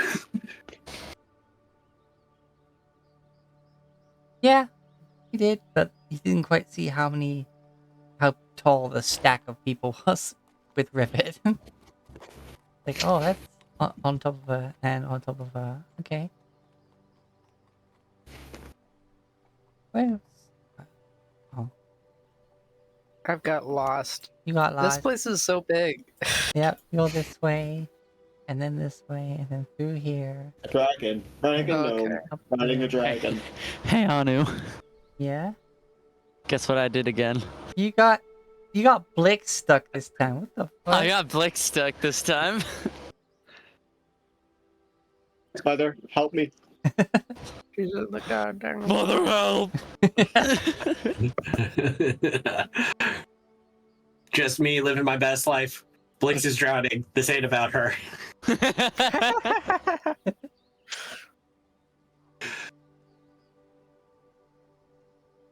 No, my goal.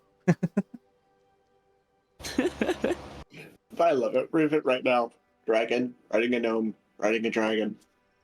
Yeah. All right, this way. And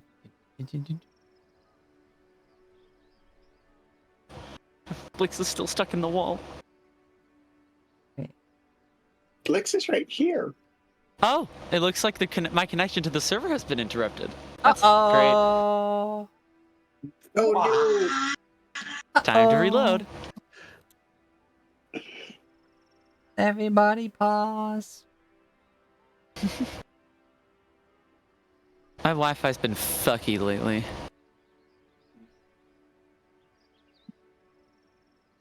Red light. God, it's that game.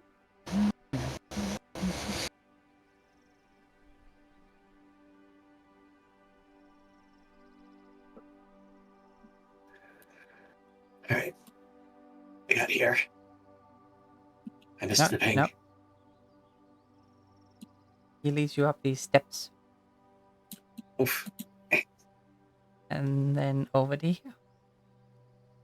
So I'm just waiting for Rivet to get back. No problem. Establishing server uplink is where it gets stuck. Oh, is it Oh, no. stuck? No. Oh, Yeah. yeah, you disappeared again. Oh, now you're back. This is... I might be stuck in Scuffland here. No, not Scufflander. Oh? Am I alive? Yes, I am. Hooray! I'm putting Blix and Rivet on the same square. Don't forget Tracky. Did I? Oh no! I have so many tokens. I have to click and drag all at once. Oh, wrong way. Where's? Oh, wrong way. Okay. I Up didn't know here. if we had gone Nope. further because I did not have context. No, Thobert was going the right way. You walked right past it with. Yep. I know. I'm just like, hey, Rivet, this way. Okay. Oh, I see him. I just couldn't see his token. Cribs, I mean. You see a half elf there, sitting there, just like, you're heading into the mines.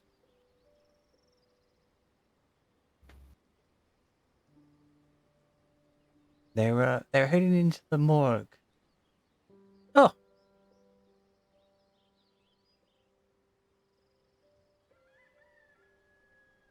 Spelled it? nope. All right, well, one should be by soon. Unless you want to walk, but it's a bit dangerous. Who wants to walk on their train tracks, everybody? He reaches over and it's ding, ding, ding, ding, ding, ding on this little bell.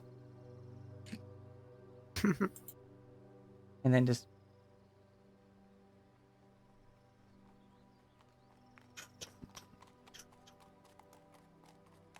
Then... three carts, three mine carts come out from here.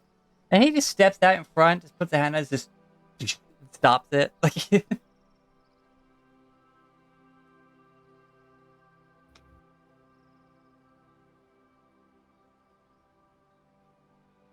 Alright.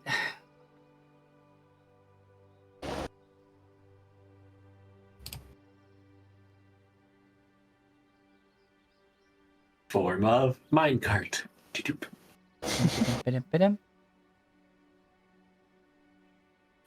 And he gets out this this little pouch of powder, and he opens up the little like lantern on the front, and sprinkles it in there, and the flame changes to a purple. And he closes it up, and you see him he just goes, and he's just like goes to the bells. It's like ding, ding, ding, ding, ding, ding, ding. And he gets behind, and he just gives you a little push, and the minecarts pick up speed. Even though it's a very slight slope, and you just into the mine.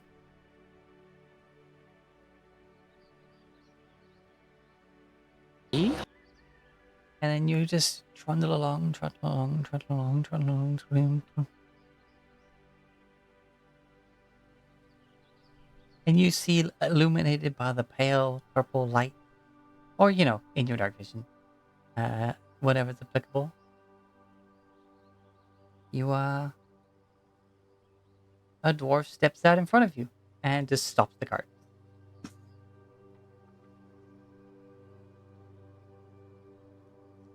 Hi.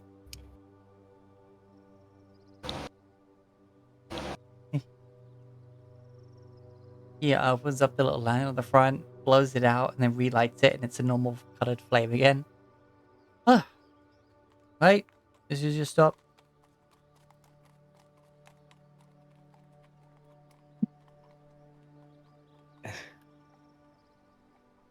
Steps off the platform. You notice this dwarf is wearing a similar belt to the half-elf guy.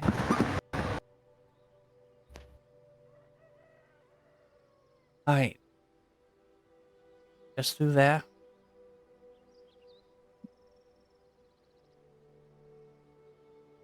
And you see these,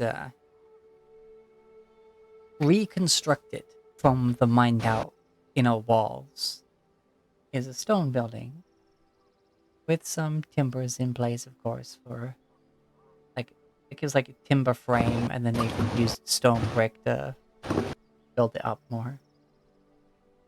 Mm-hmm.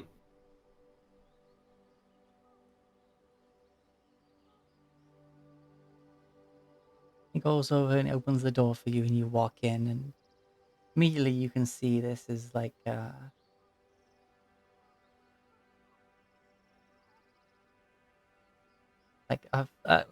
funeral home, you know.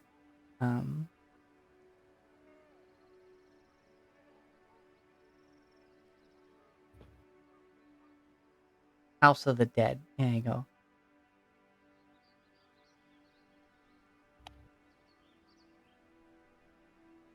And you can, as you head into the lobby, this half-elfen fellow dressed all in black comes up to you.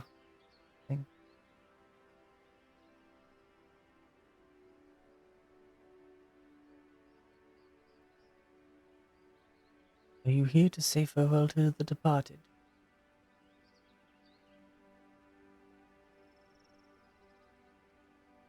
We are here. My name is Gryffindor. I've been deputized by the Alderman in regards to investigating the mysterious deaths as of the last few weeks. They nod and let us just a sigh. Like,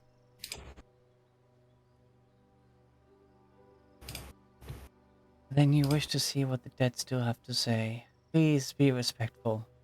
They are very well liked here, and I encourage you not to prod or pry unjustly.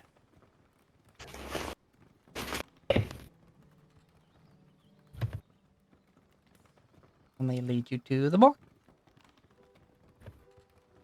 where you see two of the three bodies.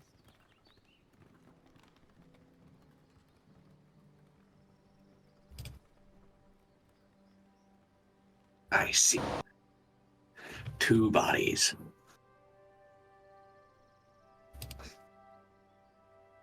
The first. Looks at Rivet. The You're first. smarter than me. The first has already been put to rest among their family.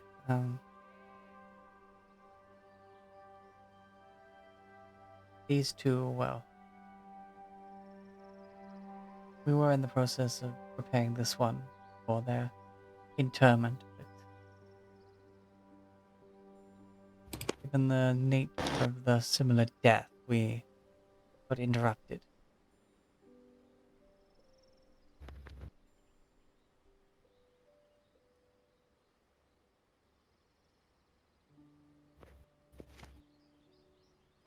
Of course.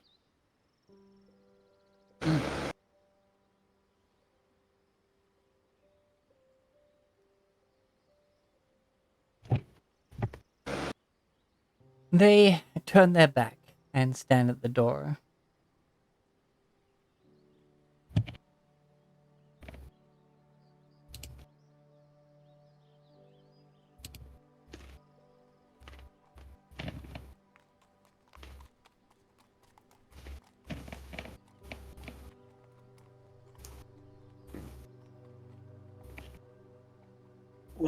Oh, you know, it just occurred to me right now, as she walks into the room with everybody. One of us should have had speak with death ready. I don't believe I can even know that thing. I can't, but I know it can be done. Well, yeah, it's not part of my repertoire. Me trying to remember what level Speak with Dead is. Third. Do not get that as a paladin. Yeah. Alright. It's a wizard. I can spell, cast so Command on the corpse. Corpse, tell me what you know. The corpse can't take actions, so it doesn't get a turn in combat to do that. But theoretically, Blix could learn it because it's a wizard spell, but it's probably on too much short notice. Speak with Dead is for Bards, Clerics, Knowledge Domain, and the Undying and the Undead. Yeah. So And it's I'm also gonna a just wizard look at- spell.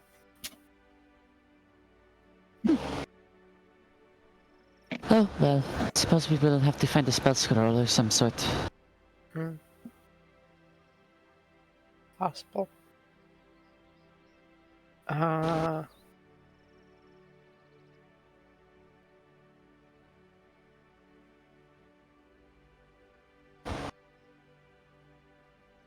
Well, can I just look at this body and see if I can use my knowledge of anatomy and all that stuff and how injuries work, especially looking at the bruising, to see how they died? Yes, you may make a medicine check. Cool. No, I can't help him. I don't. Medicine is wisdom, not intelligence. Oh, No, dear.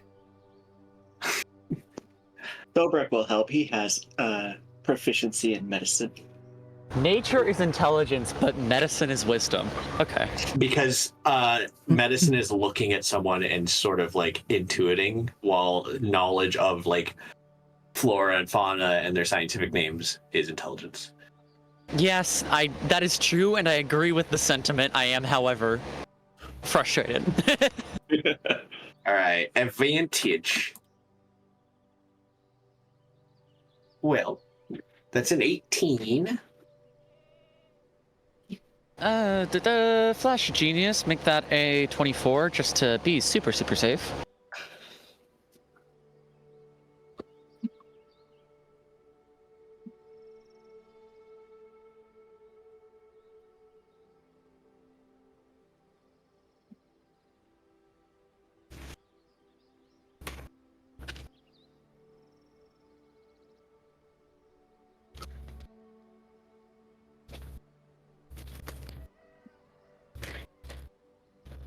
Okay.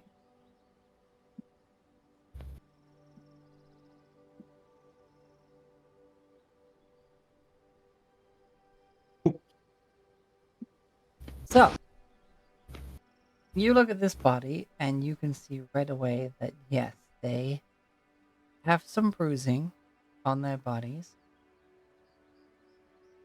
and appear to be slightly shriveled and withered, as they have indeed had all their blood sucked out of them, but you can't see from where.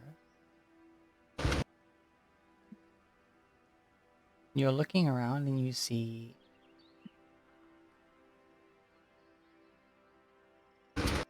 there's some dark circles around the eyes.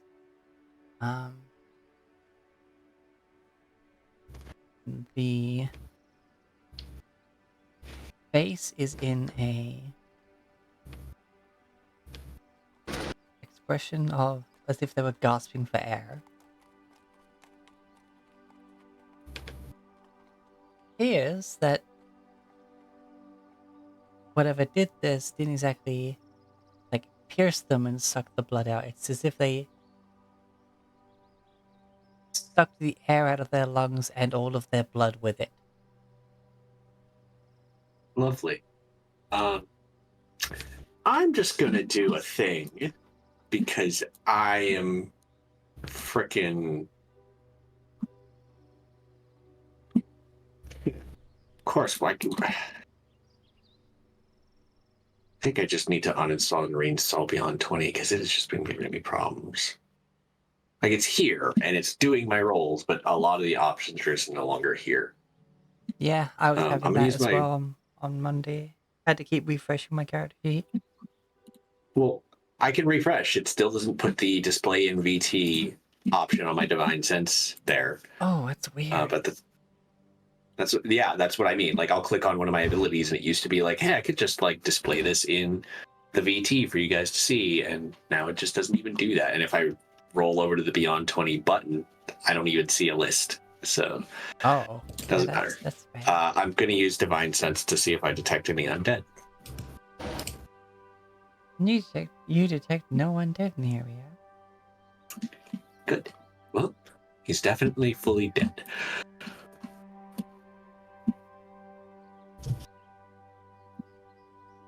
It looks like something sucked the air out of his lungs and the blood went with it. And that is very frightening to me.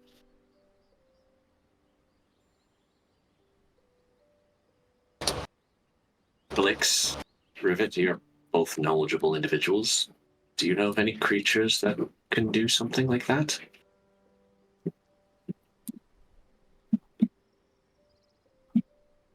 That is a damn good question. Do I know of any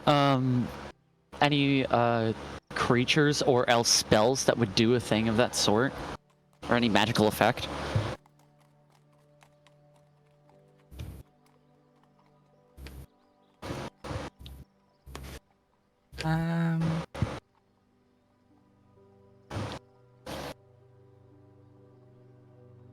Can you make me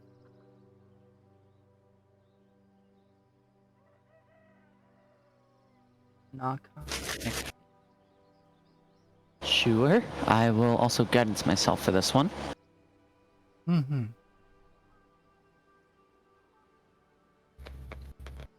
So that's 18 plus an additional d4 for guidance for 22.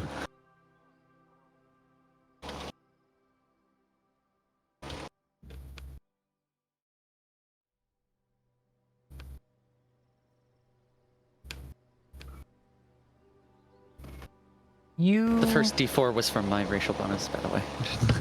Okay. You have some vague knowledge of this. It's a bit of a mixed bag. It's relating to something like that's referred to as like a vampiric mist or a crimson death. Like some ruminate that like these are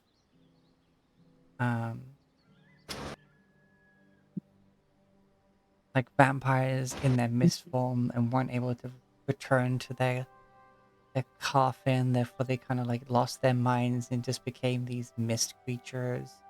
Some say they are just straight up aberrations of their own nature.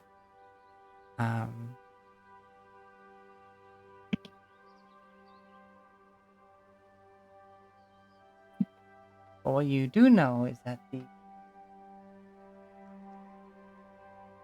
clouds of a creature, if you are trapped within it, you are basically suffocated to death and your blood drained from you.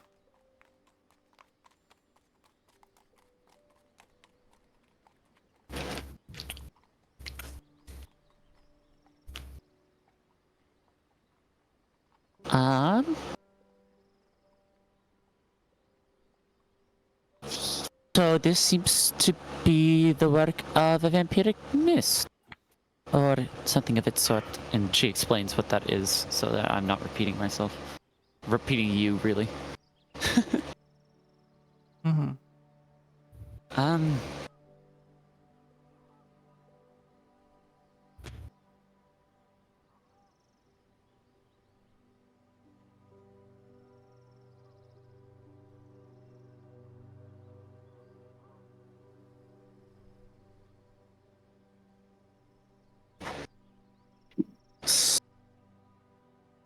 Do I know anything about, like,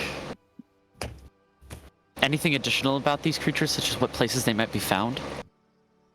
Or what types of places? Anywhere where like a mist wouldn't be suspicious. Okay.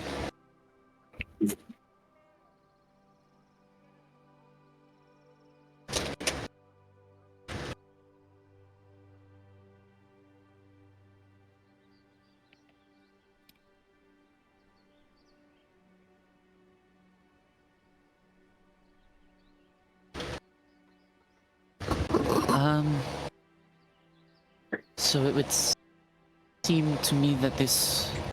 Sorry to pull that picture you put up in memes.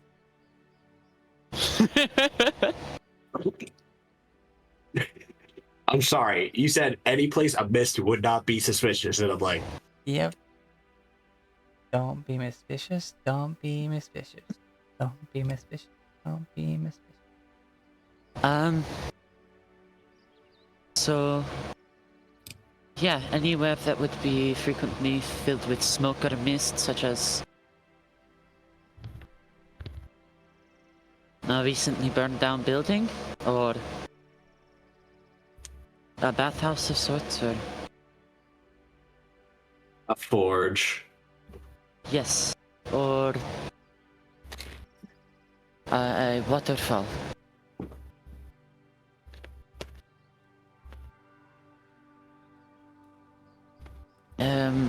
We do know about that.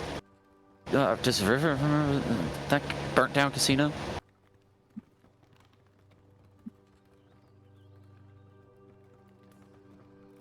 The casino in the desert with the freaking vampires. Oh yes, right. I freaking brain. Hello.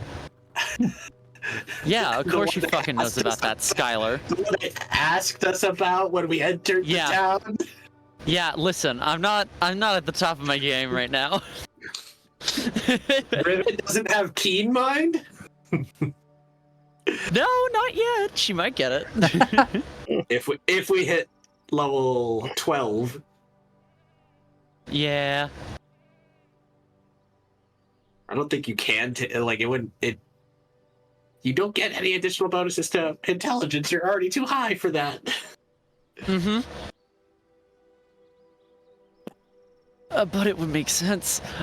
Anyway. Point is, unless these truly are the same vampires we faced at the,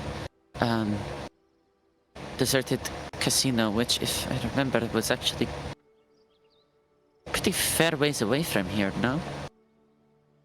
Not quite sure how far mist can or would travel. So Exactly.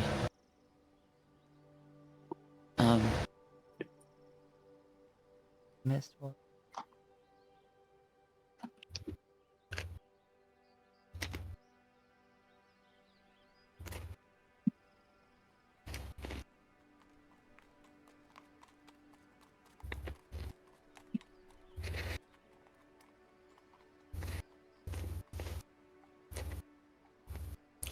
Well, I am wondering.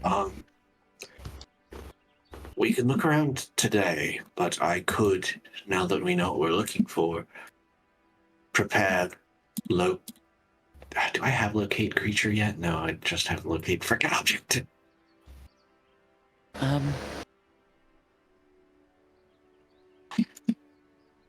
Crave, you are able to detect undead nearby, yes? Within about 60 feet of me. Okay, For that's not brief. particularly helpful. Yes.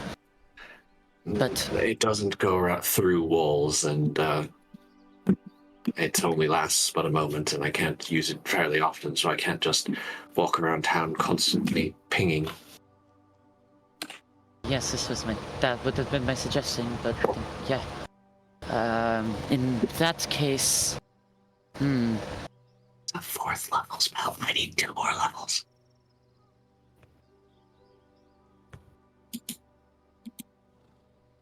Oath of Zeal. What the fuck?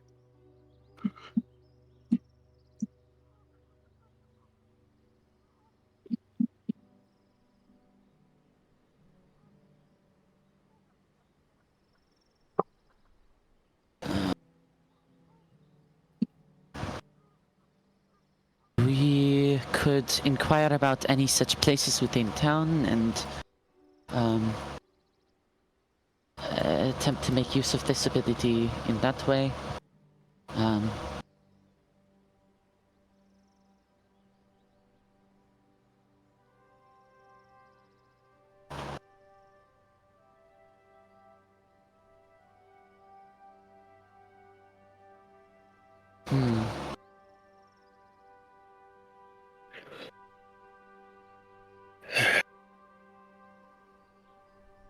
Or else we can attempt to return to the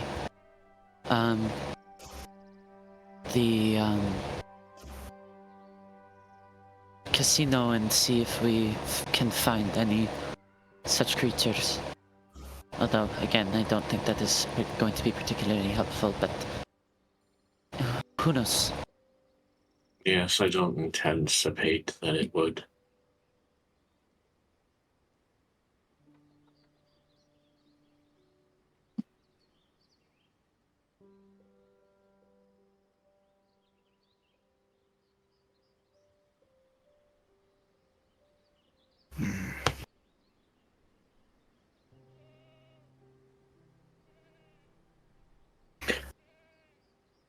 So, We could ask about any place that's more misty lately than normal.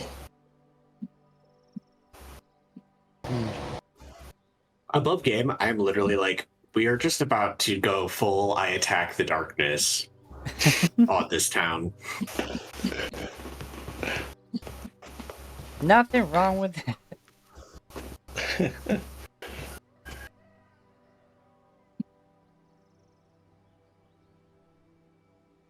Wow. You've been told that the night after next is when the attack should happen if it follows the pattern. That is true.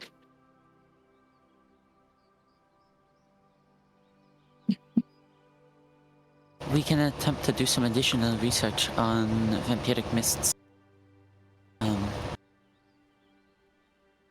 Blix knows where the library is. Yes. I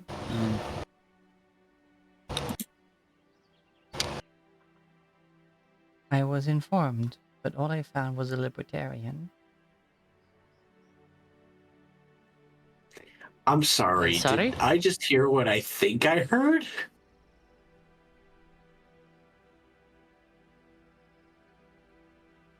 Did I hear I thought was informed, but all I found was a libertarian? Yeah, I'm fucking sorry. What?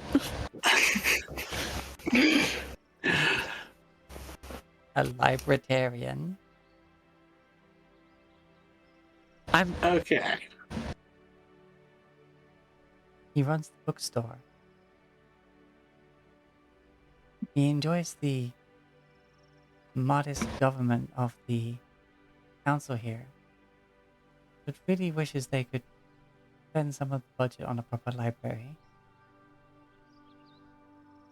Oh.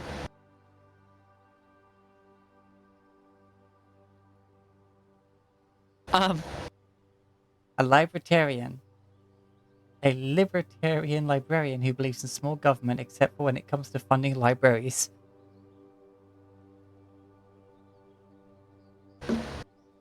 sometimes I wonder.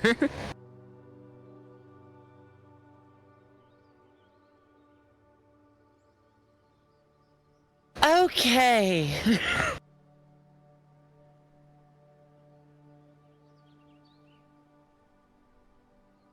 I'm going to do my best to simply not question that. In short, there is no true library, but one that really wishes they would make one. Did you give the shelves a good look over? I did. I bought 5 books.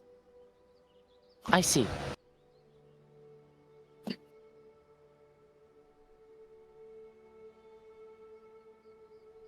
Did you find anything about the undead? Or No. anything that could... Okay.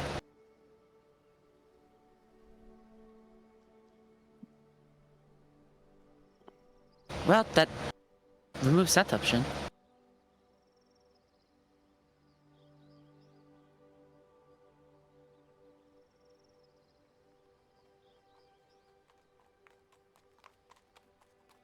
Guess we just start looking. We do have the house keys for the departed. Yes, we might as well check those places. We might also be able to use the location to get a sense of where the vampiric mist is hiding.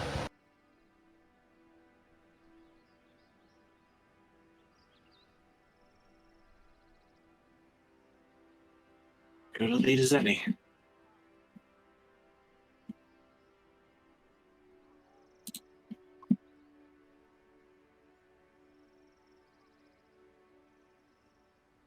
Well, off we go then.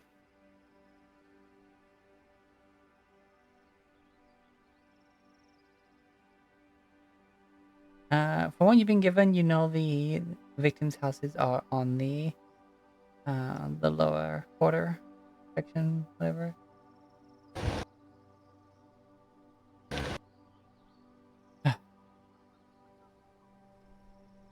Quite finished. And I do hope this Yes. investigation resolves soon. These poor souls should be with their ancestors by.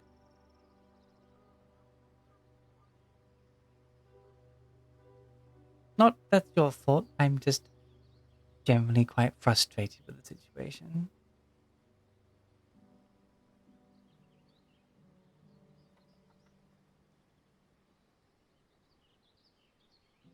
Right, this way. The journey back can be a little longer. This is one of the first stops upon entering, after all. And one of the last stops leaving. Mm-hmm. Mm-hmm.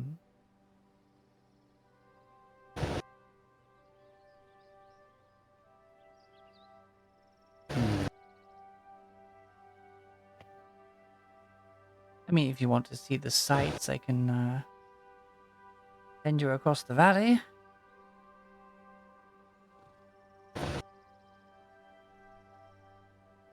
I think maybe it could do us good to see the sights. Crave thinking if we're seeing sights, we might notice mist formations. Agreed, actually. All right. Well, have fun, and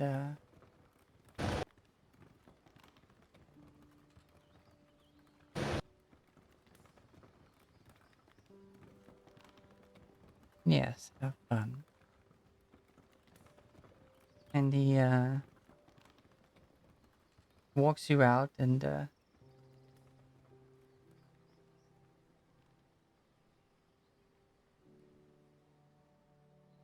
goes up to the fellow at the minecart stop.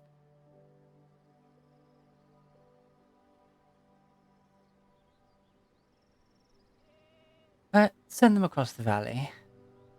They I don't know. I feel like if they're gonna be visiting here, they should at least see that. At least once. He's like, alright. He actually gets out a bottle and he flips open the lantern and kind of pours it in.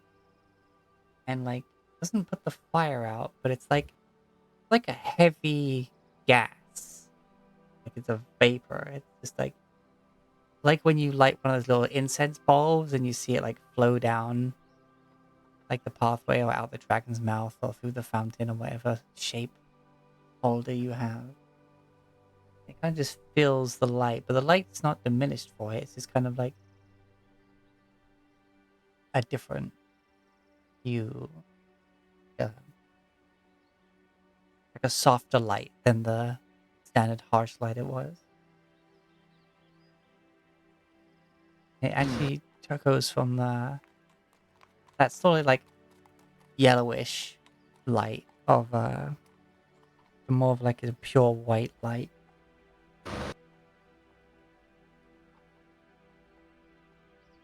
All right, off you go.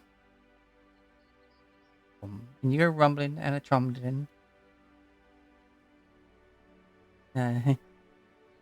You see like every time you see the glance of a person who like seeing you coming sees what color your light is, and you see him get up, pull a lever, and just you just see like you look like you had to go straight into him, but then you like lurch to the left.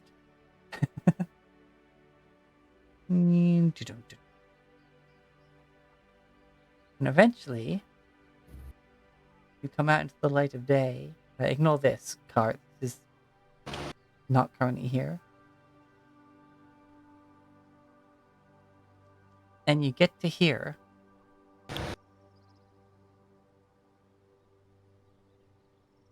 And you get to here, and it's just and it stops.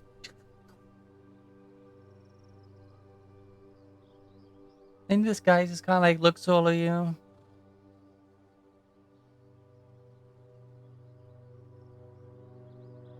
Okay. And he basically clamps you to the rope above, and these wooden arms basically lock on the front and back of each of the cards. It's very like purpose built. And then he starts pushing you back until you hear a click. He's like, right.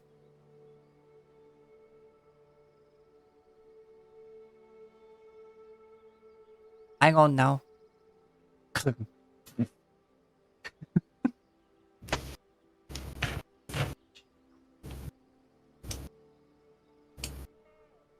As your cards get launched, and immediately you see that the valleys below are full of mist, as valleys and like the low cloud of this area rightfully would do. Launch. Ah, shit. Damn it. In fact, you are passing through some of the low cloud on your way across. Divine sense. Perception. Roll the perception. Define sense, you find things nothing. Only a 14 for now. Not much. Two more Better than my uses of passive.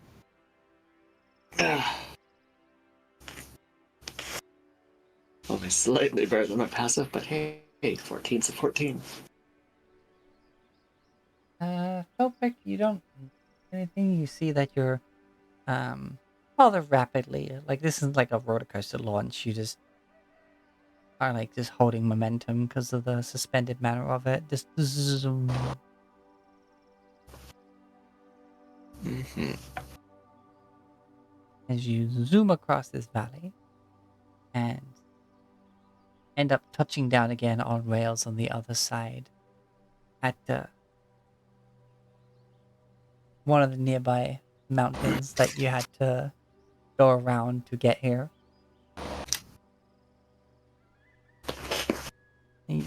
It touches down, and you see that like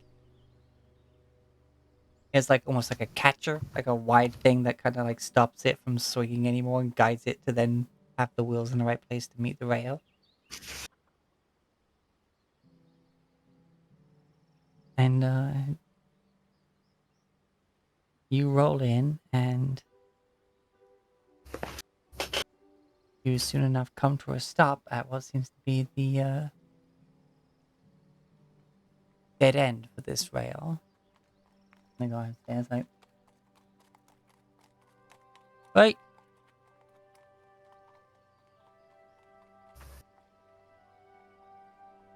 Well, quite something, isn't it?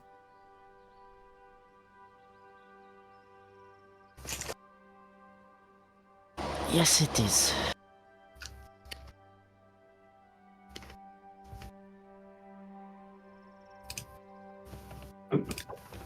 And you see directly ahead of where this stops, there seems to have been a more recently constructed, like a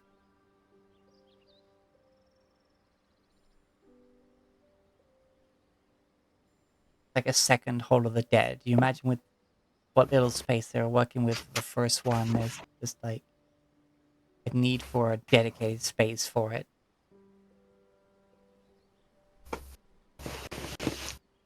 You know, not too many make the trip across the valley when they're still breathing. They get sent to the mountains that birthed them. Well, at least for the dwarven folk, you know.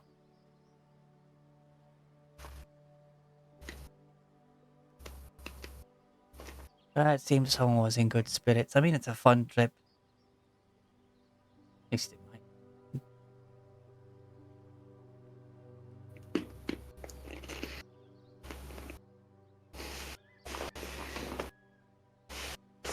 So, are you here to pay respects to the dead, or shall I just send you back? Well, passing through mostly. Just seeing the sights. Ah, well. If you head into the Hall of the Dead, be mindful, of course, this is a sacred resting place, and all that, you know.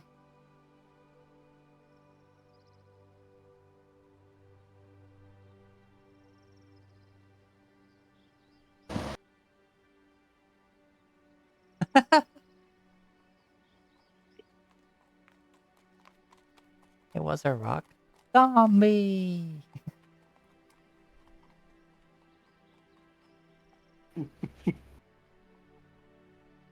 Rock zombie. Ah, you see just off to the right seems to be start of another track. Heading into what seems to be also like another mine.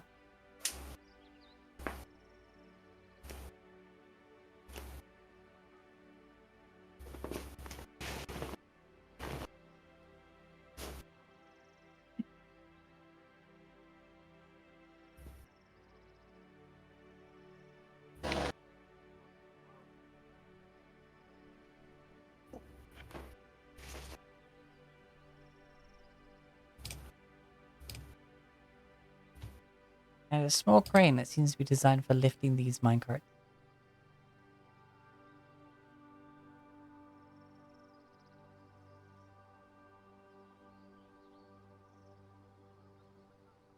Hey, well, have a look around or do whatever it is you wish to be doing.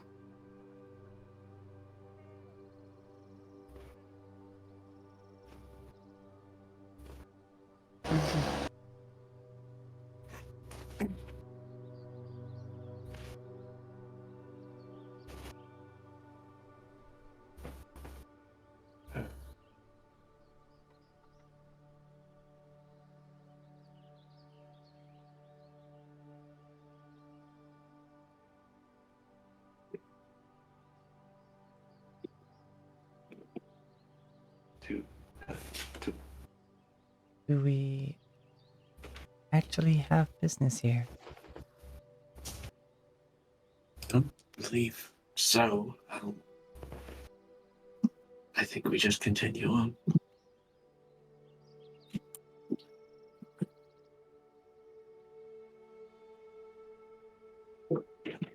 Alright, well. Hold tight, and he like cranks you back and like launches you back.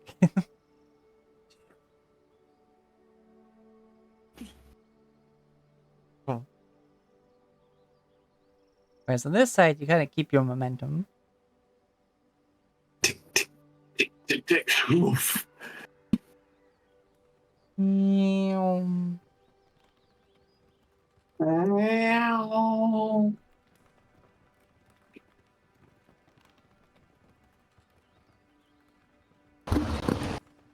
And as if once you get past this junction, you hit the wheels like hit something, and your momentum like stops. And you hear a clunk as the rails change in front of you before this like wrong way brake system thing just then pushes you out and you go this way. And then the guy who was here in the first place steps out in front and stops you.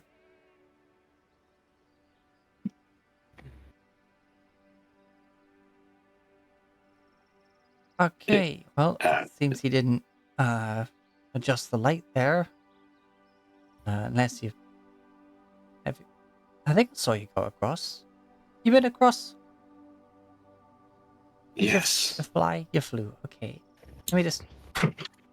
He just blows it out, relights it, the normal flame again. Right, there you go. Have you seen what you need to see? For now, yes. Thank you. No, well, anytime.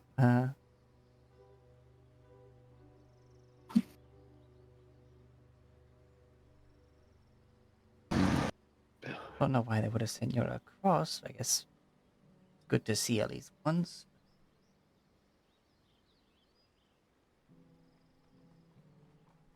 Was an interesting ride.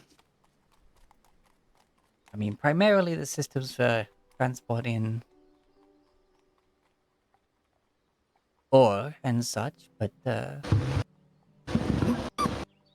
has now become a bit of a tradition to send the dead across to their final resting place.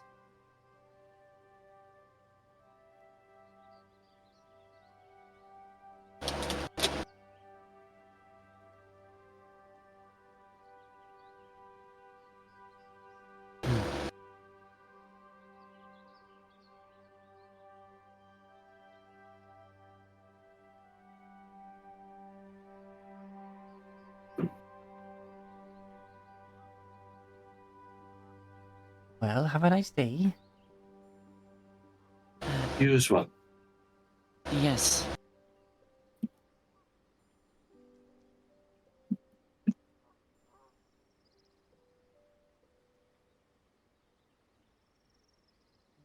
Well, for Start those who walking don't away, have Rivet's wings, like- you just experienced flying in a minecart. As they're walking away, Rivet's just like, Of course the valley's full of mist. Of course it could come from any direction at any time. That would just... If it were anyone otherwise, my job would just be too easy, wouldn't it? Yeah, because then you like look up the mountain, you're like, well, that mountain, it's high altitude, of course there's mist on the mountain. Like, sorry, you were gonna say, Maxine? No, nothing. Sorry. Okay. I just like hearing your cool voice.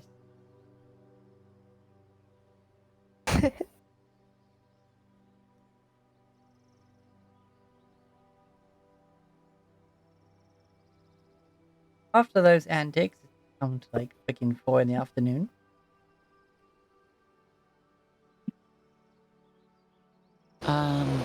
The houses, yes? Houses.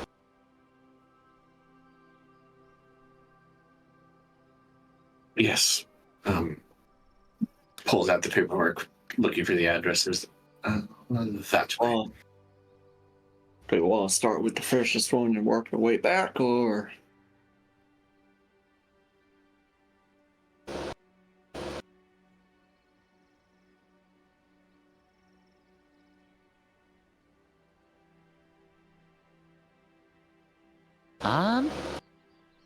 I think it might be better to target the one that's closest.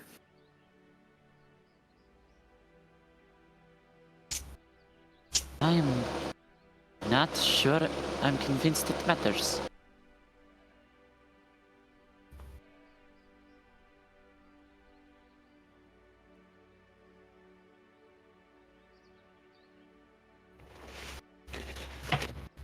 Okay.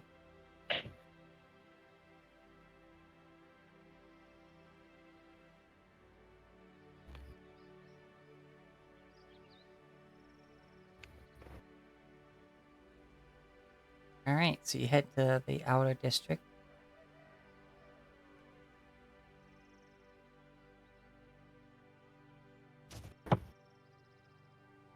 This poor guy opening and closing the gate so much in one day. Mm-hmm. Open the gate. Close the gate. Oh, oh, don't worry, they've been through a few times today. Let them through. Oh, okay. You see the top elf just hop, lands, opens the door.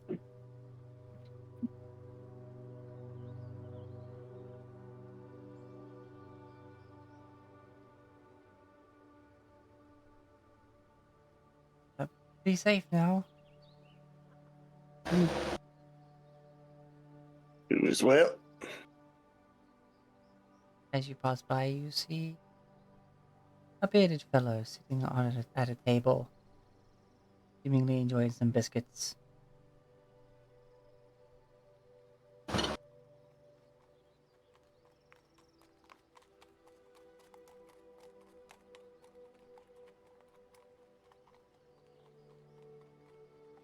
Pointing at the dude. Man, enjoy a biscuit. Yes.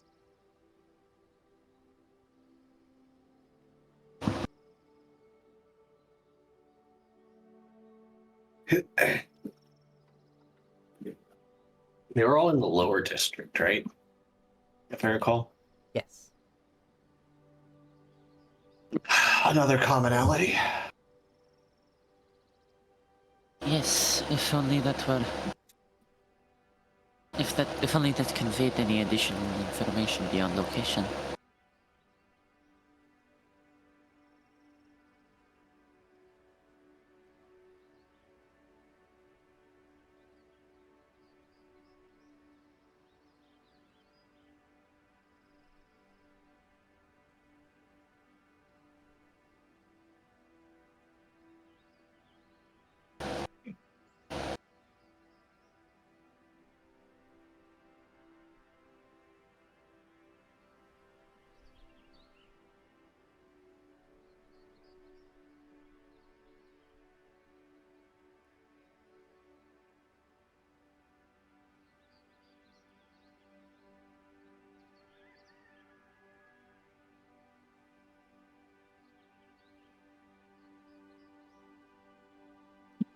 Don't know where to go. All right, so. All right, yeah. So that's just.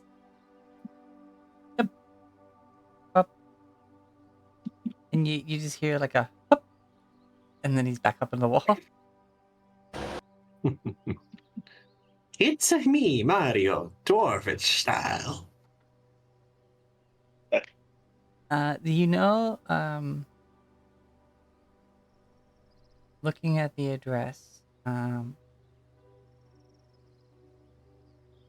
you don't know the street name. Oh, wait, there they are.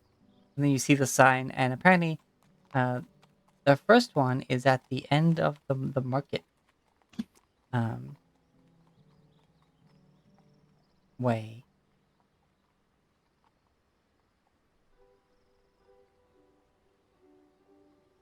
Convenient?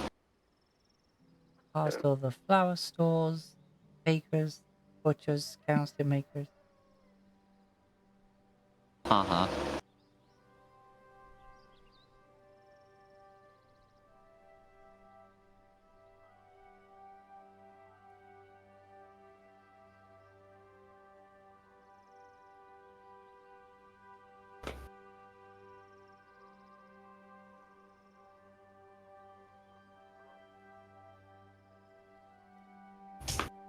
Let's go.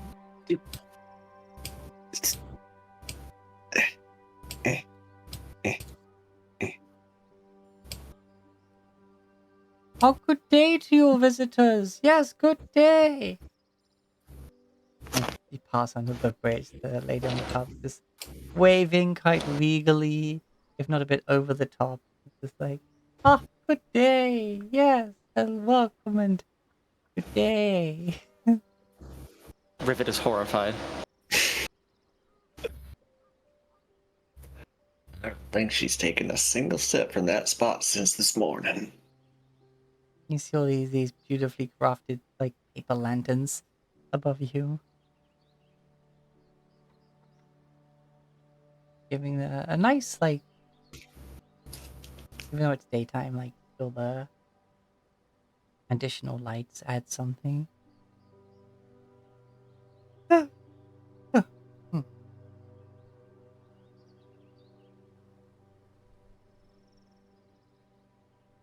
And yes, you come across this house. Door over here? Or Where? yeah, over here. If you definitely stay inside of that, like hip high wall. Yeah. It's a nice view down. Door.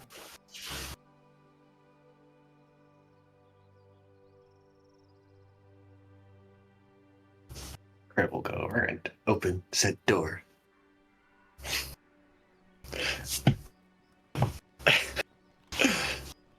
You open the door. You find a rather nicely kept house. It seems that, someone's been into at least tidy the place and see that somebody must be keeping the fire stoked, perhaps for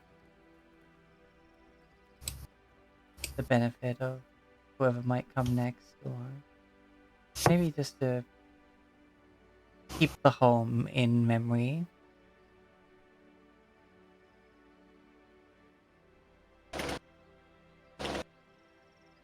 Oh, did I not put a door there?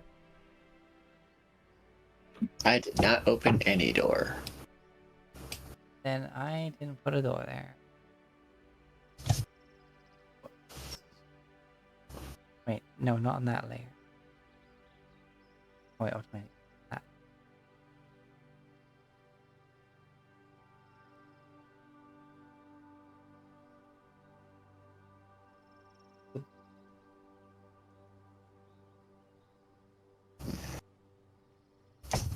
You see that, yeah, there's a bedroom there. This, humble little home.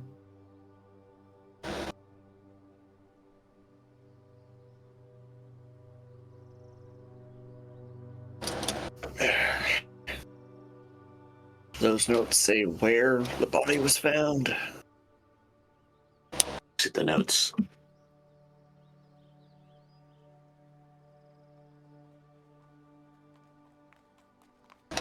In their bedroom.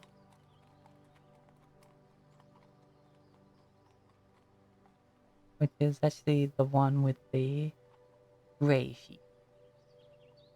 Rivet, did you just slam yourself into a wall? I did it again! Curse you, Rivet. grid snap! Rivet trying to phase through walls. Who's suffering in a world not sized for them now?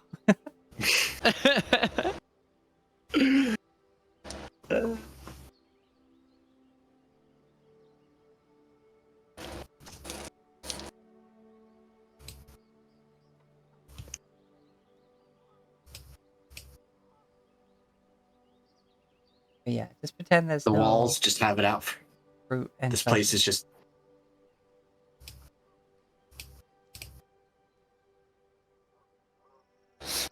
I did not, in fact, get stuck in the wall again. Anytime I partially clip through a wall on this damn map, my brain immediately goes, oh no. I have made a horrendous Funny. mistake. For me, it's just like the walls are now just all mimics and have it out for Rivet. Yeah. You find the whole damn town's a mimic. the partially unmade bed. The part of this house that's been left alone. You see no blood.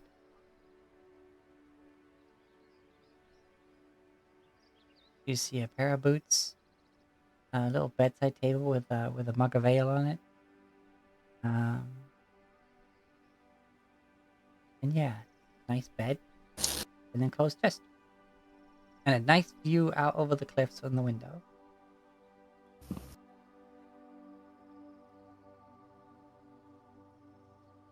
Over, you open that door, you find a crapper and a little bite.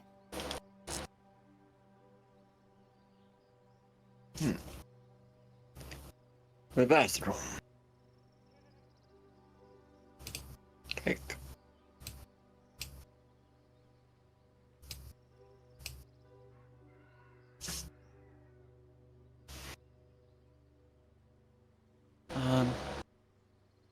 I'm going to assume not, but are there any signs of forced entry in this room? Make a investigation. One investigation check happening now. I will guidance myself for it. Okay. Not that I need it. Uh-oh. Roll 20 again. Uh-oh.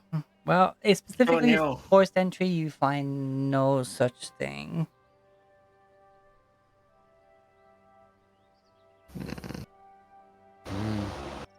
Mm.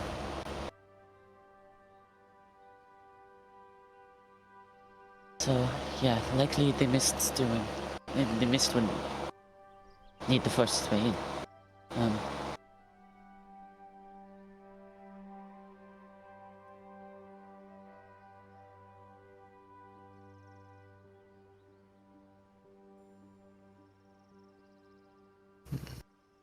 Okay. I agree with this assessment.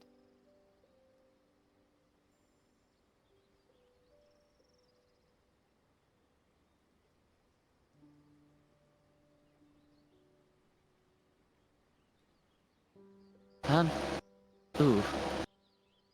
Rivet pauses for a moment, remembering what's happened several of the times she's done this before, and then casts detect magic. There is nothing. Okay. I was about to go thick, fast, chuckle nuts. You cast it, and then for a second you're like, did it work? And then you just look at your hand and you're like, oh, yep, okay, yep.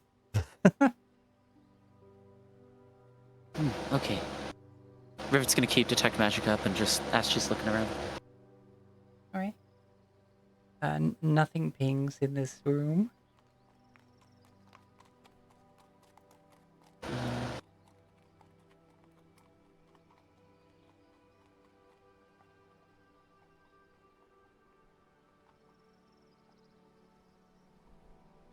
Uh,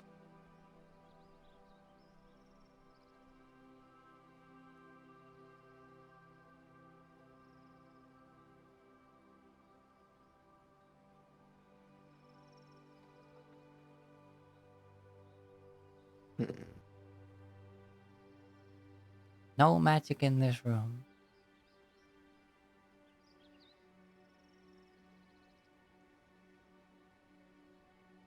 Well, okay. this place is clear. Um,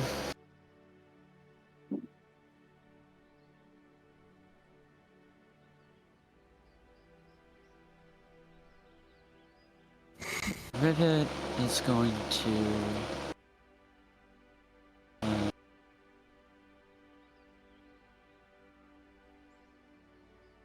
look through some of the items in this room, see if she can find any additional identifying information as to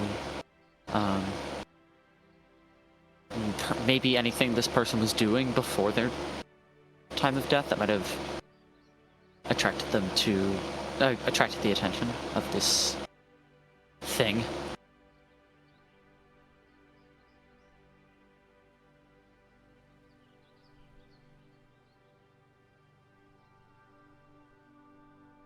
Okay.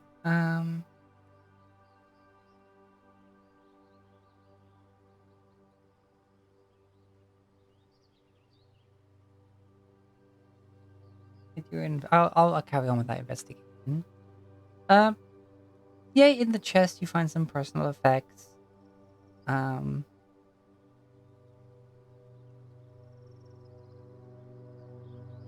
You can tell, roaming through the rest of the house, that the other bedroom, like, well kept. It has their instrument propped up, their boots are clean. And you find in the chest, like, an old little portrait that seems to have been the victim and their departed partner. Seems that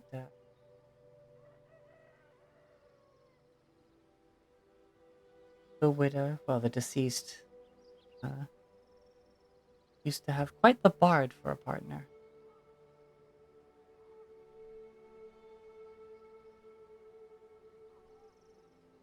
As in those chests are also, you know, love letters, poems that were written, songs that were written, a bunch of very personal,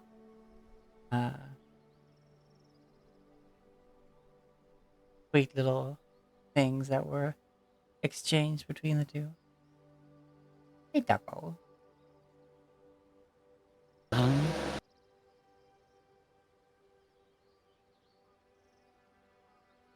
Nothing that ordains to any sort of otherworldly beings.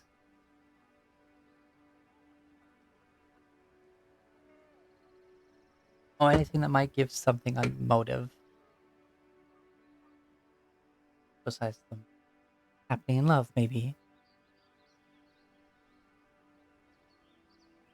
And okay.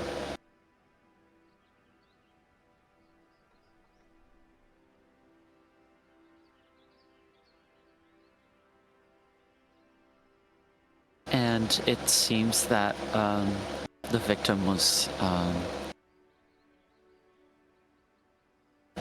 living alone at the time because said bard had passed.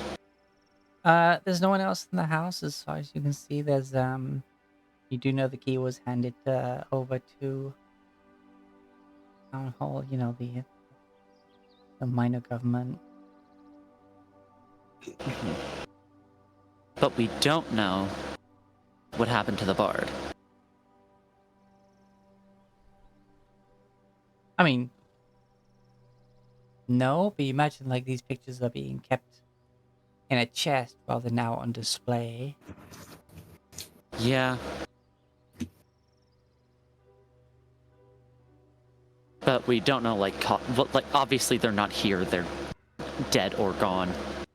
But we don't know what the cause of that was. If it was just a natural death, if they were murdered, or if anything of the sort happened. Yep. Okay. Great. Unfortunately, they didn't write about their moment of their death in these poems. Yeah. There's no one that just ends in "Beware the beast of."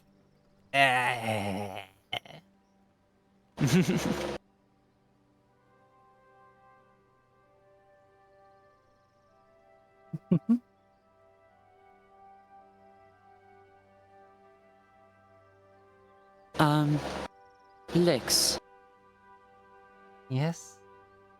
was there anything in the files that mentioned the other person living in this, that was previously living in this house?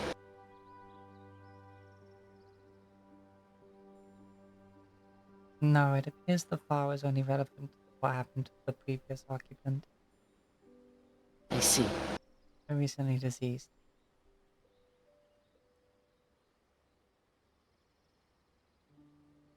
Could really mean anything. Okay.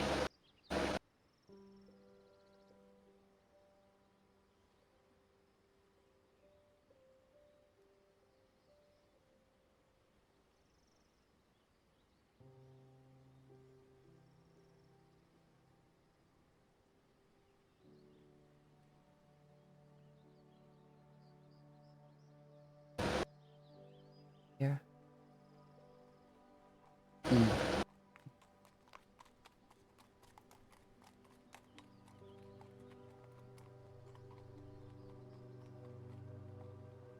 While it is sad what happened to them, the memories found in that chest appear to indicate they were happy. At least once were.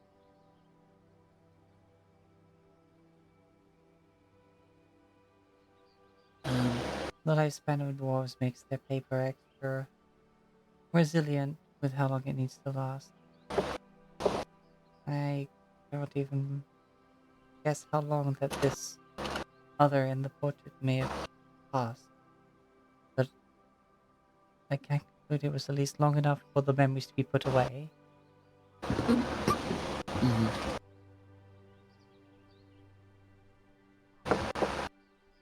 The question still remains of whether or not it is relevant, but I would be willing to suppose not.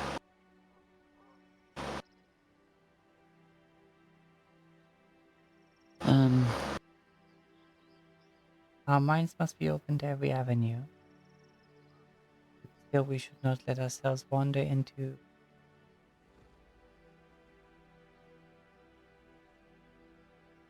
assumption. No, it was not the word I was thinking of. Speculation.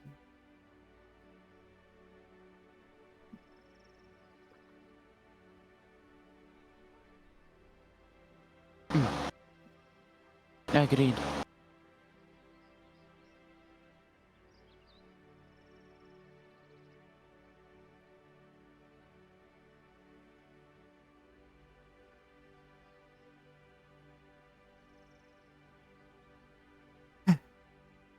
Is everyone getting a bit tired? I don't know. A bit? Fair enough. I mean, Yeah, my brain is definitely slowing down here, and it's not that fast to begin with.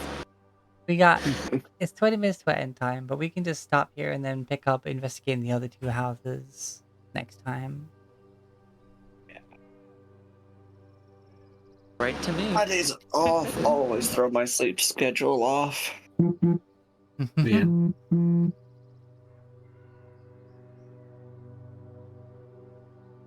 Well then,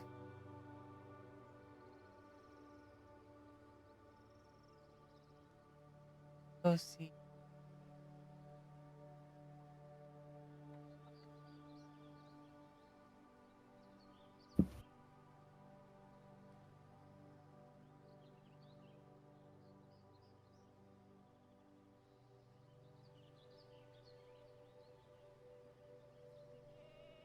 Baffy? Weedy! Weedy's life. Wheaties live. Yeah.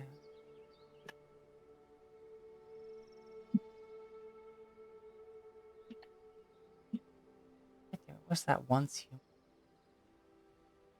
Why does that look kind of cool too? What's with all the fucking bullshit coming out?